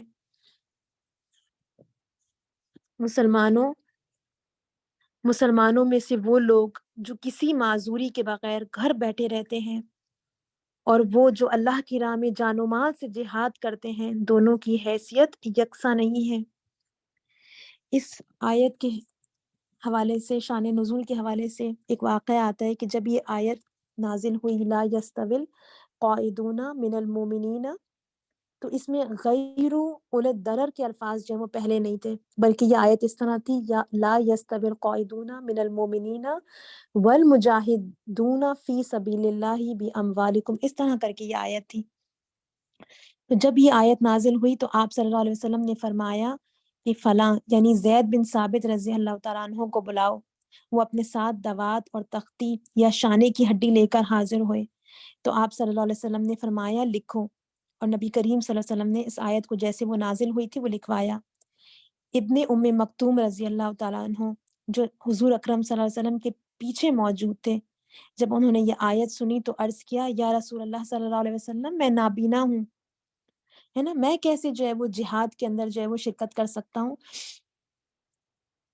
تو اللہ رب العالمین نے جو ہے وہ ان کا یہ کنسرن جو ہے وہ محسوس کیا، ان کی جو، یعنی ان کی جو اس وقت فیلنگز تھیں کہ وہ تڑپ اٹھے تھے اس بات پر کہ اللہ تعالیٰ کہہ رہے ہیں کہ برابر نہیں ہو سکتے وہ لوگ جو کہ گھر میں بیٹھنے والے ہیں اور جہاد میں کرنے والے ہیں۔ تو اللہ رب العالمین نے دوبارہ جو ہے وہ یہ آیت جو ہے وہ یہ نازل ہوئی، اور اس میں اللہ رب العالمین نے یہ الفاظ جو ہیں وہ ایڈ کروائے کہ غیر اولي الضرر، یعنی جو کسی معذوری کے بغیر گھر بیٹھے رہتے ہیں۔ یہ جو صحابی ہیں ابن ام مکتوم رضی اللہ تعالیٰ عنہ، ایک بہت ہی عظیم صحابی ہیں، اور قرآن کی ایک سے زائد آیات جو ہیں وہ ان کے حوالے سے جو ہیں وہ نازل ہوئی ہیں۔ یہ صحابی ابھی ہم نے دیکھا کہ اللہ تعالیٰ نے جو ہے وہ ان کو جہاد کے حوالے سے ایگزیمپٹ کیا، لیکن یہ صحابی جو ہیں وہ اللہ اور اس کے رسول صلی اللہ علیہ وسلم سے محبت کرتے تھے، اور وہ چاہتے تھے کہ وہ اپنی سب سے قیمتی ترین چیز جو ہے وہ اللہ کے حضور جو ہے وہ پیش کریں۔ تو نابینا ہونے کے باوجود آتا ہے کہ جنگ قادسیہ کے موقع پر جو ہے وہ، جب جو ہے وہ مسلمان جو ہے وہ پرشینز کے خلاف، سیسنٹ امپائر کے خلاف لڑ رہے تھے، تو انہوں نے جو ہے وہ، جو سپہ سالار تھے، ان سے کہا کہ آپ مجھے جو ہے وہ جھنڈا جو ہے وہ پکڑا دیں، میں نابینا ہوں، تو اگر تمام لوگ بھاگ بھی رہے ہوں گے تو میں نہیں جو ہے وہ میدان جہاد سے جو ہے وہ بھاگوں گا۔ اور پھر جو ہے وہ میدان جہاد میں جو ہے یہ صحابی جو ہے وہ ابن ام مکتوم رضی اللہ تعالیٰ عنہ جو ہے وہ جھنڈا پکڑ کر کھڑے ہوئے، اور یہاں تک کہ جو ہے وہ یہ شہید ہو گئے۔ سورہ عباسہ کی بھی جو آیات ہیں، شروع کی جو آیات ہیں، وہ انہی صحابی کے حوالے سے جو ہے وہ نازل ہوئی ہیں، ہے نا؟ ایسا شوق شہادت اللہ تعالیٰ جو ہے وہ اس کی توفیق، اس کی طرف ہمارے دلوں کے اندر بھی اجاگر کرے۔ اللہ تعالیٰ آگے فرماتے ہیں، اللہ نے بیٹھنے والوں کی بنسبت جان و مال سے جہاد کرنے والوں کا درجہ بڑا رکھا ہے، اگرچہ ہر ایک کے لیے اللہ نے بھلائی ہی کا وعدہ فرمایا ہے، مگر اس کے ہاں مجاہدوں کی خدمات کا معاوضہ بیٹھنے والوں سے بہت زیادہ ہے، ان کے لیے اللہ کی طرف سے بڑے درجے ہیں اور مغفرت اور رحمت ہے، اور اللہ بڑا معاف کرنے والا اور رحم فرمانے والا ہے۔ جو لوگ اپنے نفس پر ظلم کر رہے تھے، یعنی اسلام کے مطابق زندگی نہیں گزار رہے تھے، ان کی روحیں جب فرشتوں نے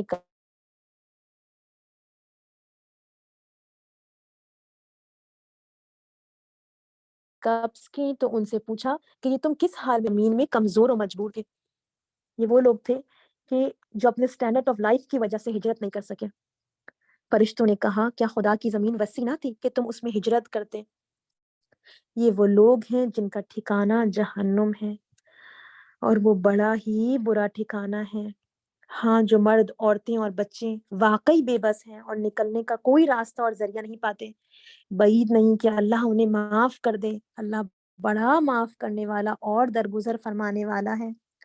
جو کوئی اللہ کی راہ میں ہجرت کرے گا، وہ زمین میں پناہ لینے کے لیے بہت جگہ اور بسر اوقات کے لیے بڑی گنجائش پائے گا، اور جو اپنے گھر سے اللہ اور اس کے رسول صلی اللہ علیہ وسلم کی طرف ہجرت کے لیے نکلے، پھر راستے ہی میں اسے موت آ جائے، اس کا اجر اللہ کے ذمہ واجب ہو گیا۔ اللہ بہت بخشش فرمانے والا اور رحیم ہے۔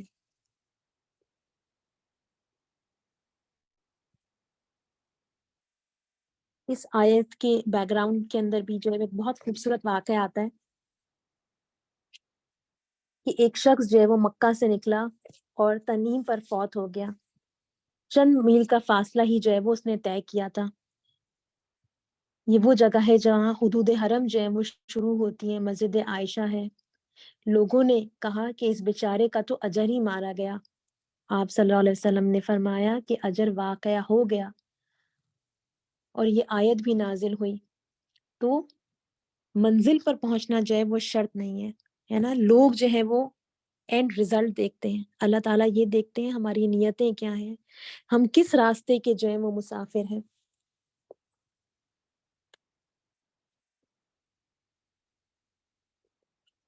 پیارے نبی کریم صلی اللہ علیہ وسلم نے فرمایا، اعمال کا دار و مدار نیتوں پر ہے، اور بلا شبہ ہر انسان کے لیے وہی کچھ ہے جس کی اس نے نیت کی۔ پس جس نے ہجرت کی اللہ اور اس کے رسول صلی اللہ علیہ وسلم کی طرف، تو واقعی اس کی ہجرت اللہ اور اس کے رسول صلی اللہ علیہ وسلم کی طرف ہے۔ اور جس نے ہجرت کی دنیا کمانے کے لیے یا کسی عورت سے شادی رچانے کے لیے، تو اس کی ہجرت اسی چیز کی طرف شمار ہوگی جس کا اس نے قصد کیا۔ ہجرت جو ہے وہ آسان نہیں ہے نا؟ صرف دین کے لیے۔ ہم دیکھتے ہیں آج دنیا میں بہت لوگ جو ہیں وہ اپنا ملک چھوڑ کر اپنے پیارے چھوڑ کر دوسرے ملک چلے جاتے ہیں۔ اللہ کے دین کے لیے ہجرت کرنا صرف یہ آسان کام نہیں ہے۔ اپنا کمفرٹ زون چھوڑنا، انسان جو ہے وہ ڈرتا ہے کہ کہاں رہیں گے، کہاں سے کھائیں گے۔ اللہ نے جو ہے وہ اطمینان دلا دیا۔ رزق جو ہے وہ زمین نہیں دیتی، وہ اللہ تعالیٰ دیتا ہے۔ مہاجرین کو بھی تو دیا تھا مدینہ میں a place called home۔ نبی کریم صلی اللہ علیہ وسلم نے سے کسی نے پوچھا کہ سب سے افضل ہجرت کون سی ہوتی ہے؟ پیارے نبی کریم صلی اللہ علیہ وسلم نے فرمایا کہ تو چھوڑ دے ان چیزوں کو جو تیرے رب کو بری لگتی ہیں، بری عادتوں سے، حرام کمائی سے، بری صحبت سے، اپنے نفس کے شر سے، دکھاوے سے، جھوٹ سے، سود سے، غیر اسلامی رسومات سے ہم جو ہیں وہ ہجرت کرنے والے ہوں۔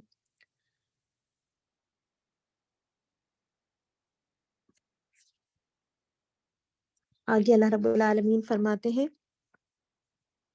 اور جب تم لوگ سفر کے لیے نکلو تو کوئی مضحکہ نہیں اگر نماز میں اختصار کر دو، خصوصاً جب کہ تمہیں اندیشہ ہو کہ کافر تمہیں ستائیں گے کیونکہ وہ کھلم کھلا تمہاری دشمنی پر تلے ہوئے ہیں۔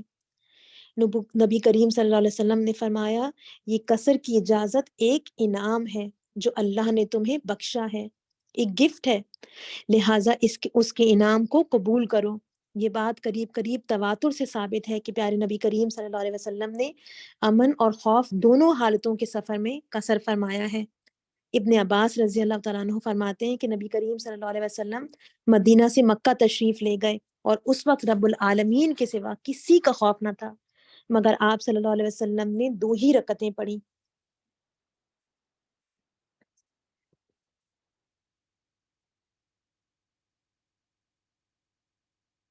اب آگے جو آیت آ رہی ہے اس کے حوالے سے ایک بہت ہی خوبصورت جو ہے وہ واقعہ آتا ہے کہ پیارے نبی کریم صلی اللہ علیہ وسلم صحابہ کرام کے ساتھ جو ہے وہ جنگ کے لیے جو ہے وہ ایک مقام پر جو ہے وہ تھے، اور مشرکین جو ہے وہ ان کے مد مقابل آ گئے۔ ان کی قیادت جو ہے وہ خالد بن ولید کر رہے تھے۔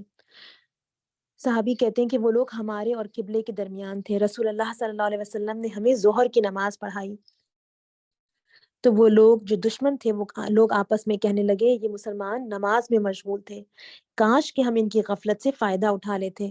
پھر انہوں نے کہا ابھی کچھ دیر بعد ان کی ایک اور نماز کا وقت ہونے والا ہے، وہ ان کو اپنی جانوں اور اولادوں سے بھی زیادہ عزیز ہے۔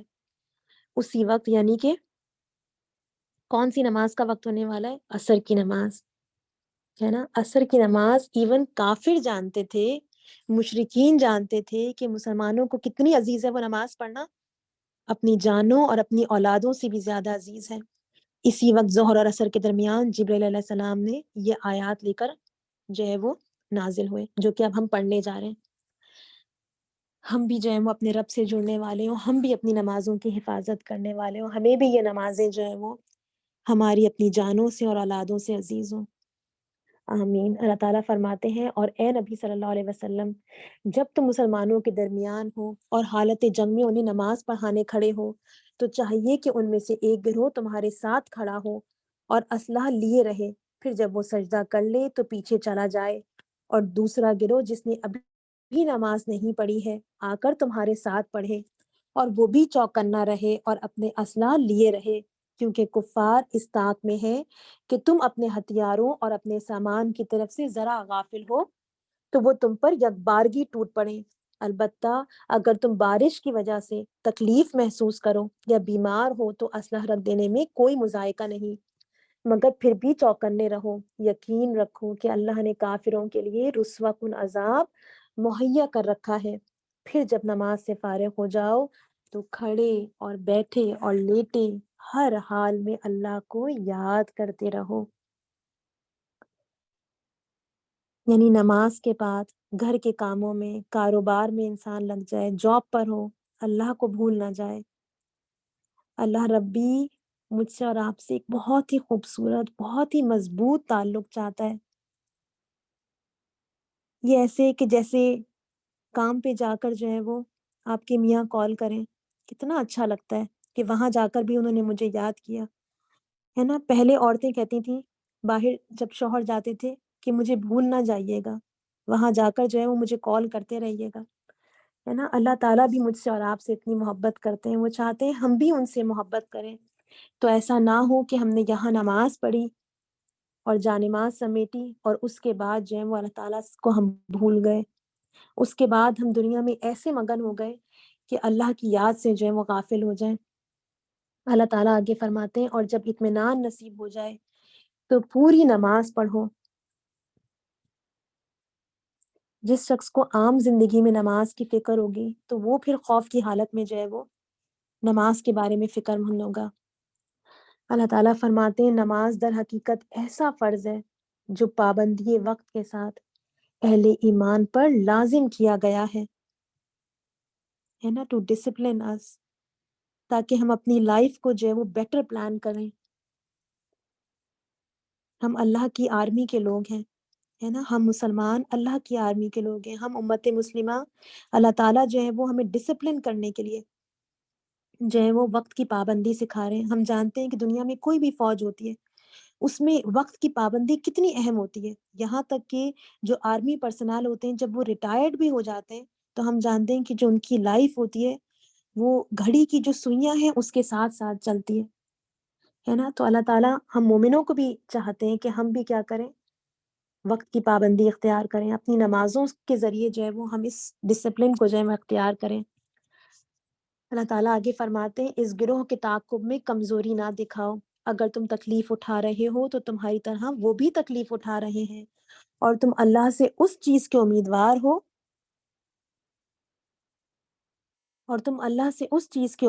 ہو جس کے وہ امیدوار نہیں ہیں۔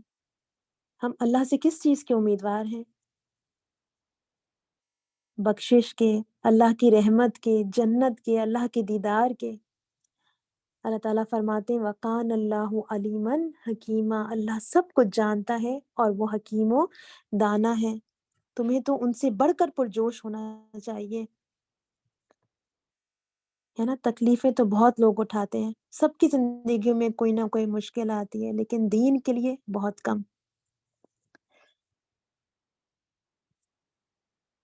اب آگے جو رکوع آ رہا ہے اور جو آگے اللہ رب العالمین نے آیات اتاری ہیں اس کے حوالے سے ایک اسپیسیفک اس کا بیک گراؤنڈ ہے۔ ایک واقعہ آتا ہے کہ انصار کے قبیلہ جو تھا بنی ظفر، اس میں ایک شخص تھا جس نے ایک انصاری کی جو ہے وہ زرہ چرا لی تھی، اور جب اس کا تجسس شروع ہوا، اس کی ڈھونڈ مچی، تو اس نے یہ جو مال چوری کیا تھا ایک یہودی کے یہاں رکھ دیا۔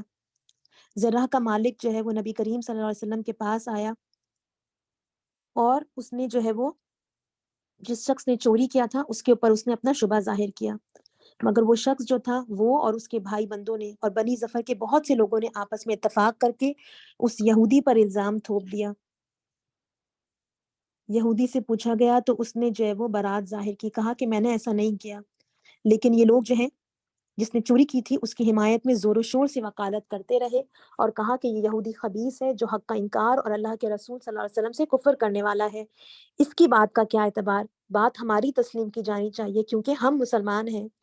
قریب تھا کہ پیارے نبی کریم صلی اللہ علیہ وسلم اس مقدمے کے ظاہری ردات سے متاثر ہو کر اس یہودی کے خلاف فیصلہ صادر فرما دیتے اور مستغیث کو بھی بنی ابیرک پر الزام عائد کرنے پر تنبیہ فرماتے ہیں، یعنی جس نے کہا تھا کہ میرا یہ مال جو ہے وہ فلاں شخص نے چوری کیا ہے، اتنے میں وحی آئی اور معاملے کی ساری حقیقت جو ہے وہ کھول دی گئی۔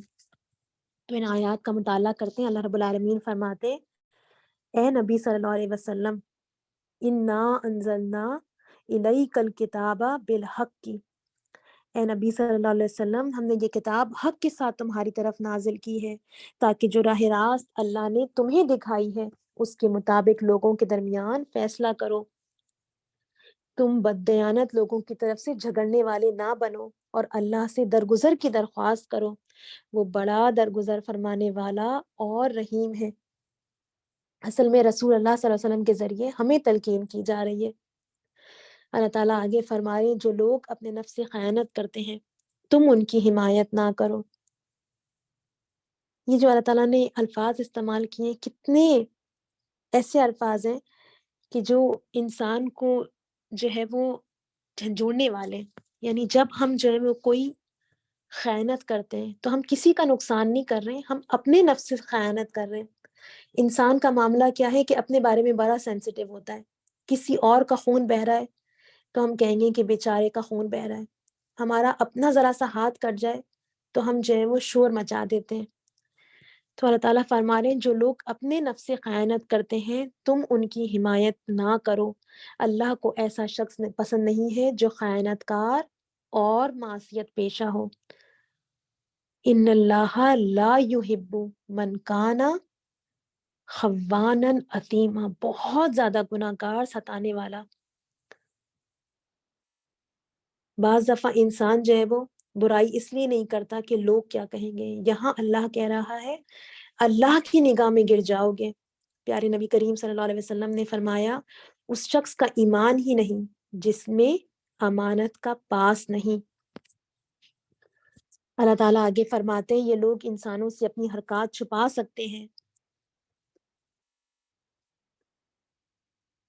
یہ لوگ انسانوں سے اپنی حرکات چھپا سکتے ہیں مگر خدا سے نہیں چھپا سکتے. وہ تو اس وقت بھی ان کے ساتھ ہوتا ہے جب یہ راتوں کو چھپ کر اس کی مرضی کے خلاف مشورے کرتے ہیں. ان کے سارے اعمال پہ اللہ محیط ہے. ہاں تم لوگوں نے ان مجرموں کی طرف سے دنیا کی زندگی میں تو جھگڑا کر لیا، مگر قیامت کے روز ان کی طرف سے کون جھگڑا کرے گا؟ آخر وہاں کون ان کا وکیل ہوگا؟ بعض اوقات کیا ہوتا ہے، ہم مجبوری میں، بعض دفعہ خوشی سے، بعض اوقات ہماری کسی کے ساتھ ہمدردیاں ہوتی ہیں.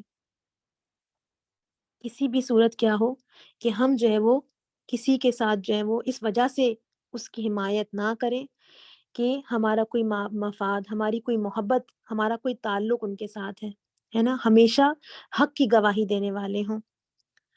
اللہ تعالیٰ آگے فرماتے ہیں اگر کوئی شخص برا فعل کر گزرے یا اپنے نفس پر ظلم کر جائے اور اس کے بعد اللہ سے درگزر کی درخواست کرے تو اللہ کو درگزر کرنے والا اور رحیم پائے گا.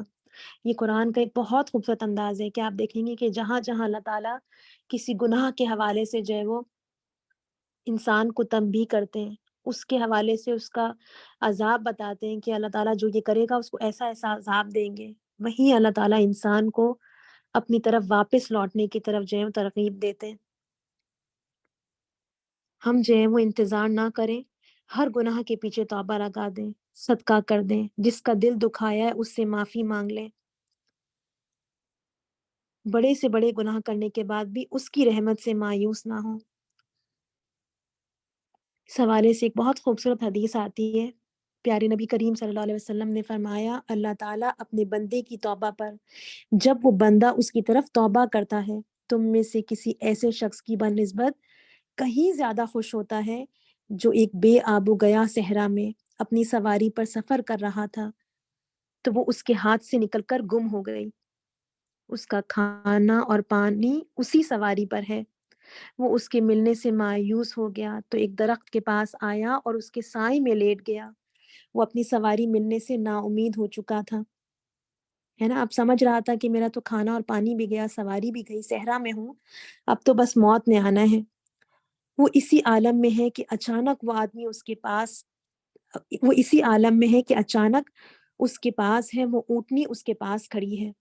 یعنی اچانک سے وہ کیا دیکھتا ہے کہ جو اس کی سواری ہے، جو اس کی اونٹنی ہے، وہ اس کے پاس کھڑی ہے. اس نے اس کی نکیل کی رسی سے اس کو پکڑ لیا، پھر بے پناہ خوشی کی شدت میں کہہ بیٹھا اے اللہ تو میرا بندہ ہے اور میں تیرا رب ہوں. یعنی خوشی کی شدت کی وجہ سے غلطی کر گیا. تو اللہ تعالیٰ کیا ہے، وہ آدمی جو کہ خوشی سے دیوانہ ہو گیا تھا اپنی کھوئی ہوئی چیز مل کر، کیونکہ اس کو معلوم تھا کہ یہ کھوئی ہوئی چیز اس کو جو ملی ہے اصل میں اس کو زندگی مل گئی ہے. اللہ رب العالمین اپنے بندے کے توبہ کرنے پر اس سے بھی زیادہ خوش ہوتا ہے.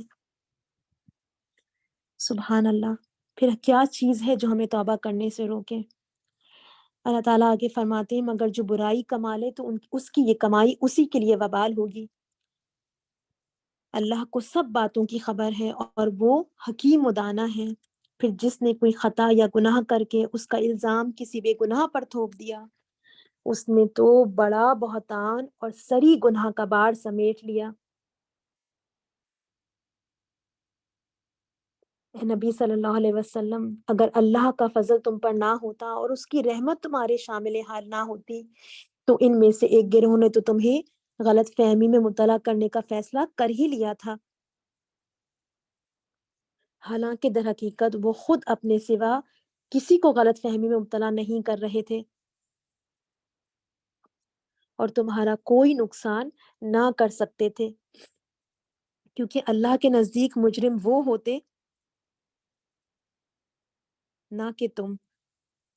اللہ تعالیٰ آگے فرماتے ہیں اللہ نے تم پر کتاب اور حکمت نازل کی ہے اور تم کو وہ کچھ بتایا ہے جو تمہیں معلوم نہ تھا اور اس کا فضل تم پر بہت ہے. وَكَانَ فَضْلُ اللَّهِ عَلَيْكَ عَظِيمًا. اب یہاں آگے جو آیات ہم پڑھنے لگے اس میں مجلس کے کچھ آداب بتائے جا رہے ہیں.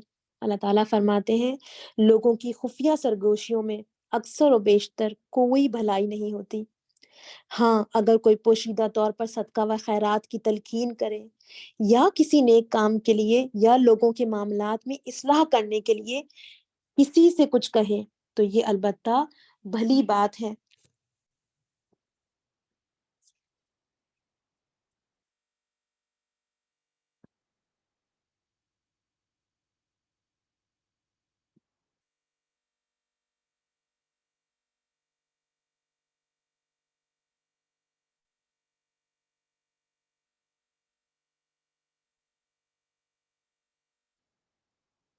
اس حوالے سے ایک بہت پیاری حدیث آتی ہے، پیارے نبی کریم صلی اللہ علیہ وسلم نے فرمایا، کیا میں تمہیں نماز اور روزہ اور زکوٰۃ سے افضل درجے کا عمل نہ بتاؤں؟ صحابہ نے عرض کیا، کیوں نہیں؟ آپ صلی اللہ علیہ وسلم نے فرمایا، سوچیں کیا چیز کہی ہوگی پیارے نبی کریم صلی اللہ علیہ وسلم نے۔ آپ صلی اللہ علیہ وسلم نے فرمایا، آپس میں صلح کروانا، جبکہ لوگوں میں فساد اور پھوٹ ڈالنا دین کو موننے والی چیز ہے نا۔ اللہ کرے کہ ہم بھی لوگوں کو جوڑنے والے ہوں، لوگوں کے درمیان صلح کروانے والے ہوں، کیونکہ اس کا اجر ابھی ہم نے دیکھا کہ کتنا زیادہ ہے۔ اللہ تعالیٰ آگے فرماتے ہیں، اور جو کوئی اللہ کی رضا جوئی کے لیے ایسا کرے گا اسے ہم بڑا اجر عطا کریں گے۔ پھر جو شخص رسول اللہ صلی اللہ علیہ وسلم کی مخالفت پر کمر بستہ ہو اور اہل ایمان کی روش کے سوا کسی اور روش پر چلے، در حالانکہ اس پر راہ راست واضح ہو چکی ہو، تو اس کو ہم اسی طرف چلائیں گے جدھر وہ خود پھر گیا، اور اسے جہنم میں جھونکیں گے جو بدترین جائے قرار ہے، وساعت مصیرا۔ اللہ کے ہاں بس شرک ہی کی بخشش نہیں ہے، اس کے سوا اور سب کچھ معاف ہو سکتا ہے جسے وہ معاف کرنا چاہے۔ جس نے اللہ کے ساتھ کسی کو شریک ٹھہرایا وہ تو گمراہی میں بہت دور نکل گیا۔ فقط ضل ضلالا بعیدا، وہ اللہ کو چھوڑ کر دیویوں کو معبود بناتے ہیں، وہ اس باغی شیطان کو معبود بناتے ہیں جس کو اللہ نے لعنت زدہ کیا ہے۔ وہ اس شیطان کی اطاعت کر رہے ہیں جس نے اللہ سے کہا تھا کہ میں تیرے بندوں سے ایک مقرر حصہ لے کر رہوں گا، میں انہیں بہکاؤں گا، میں انہیں آرزوؤں میں الجھاؤں گا، ڈیزائرز میں الجھاؤں گا، میں انہیں حکم دوں گا اور وہ میرے حکم سے جانوروں کے کان پھاڑیں گے۔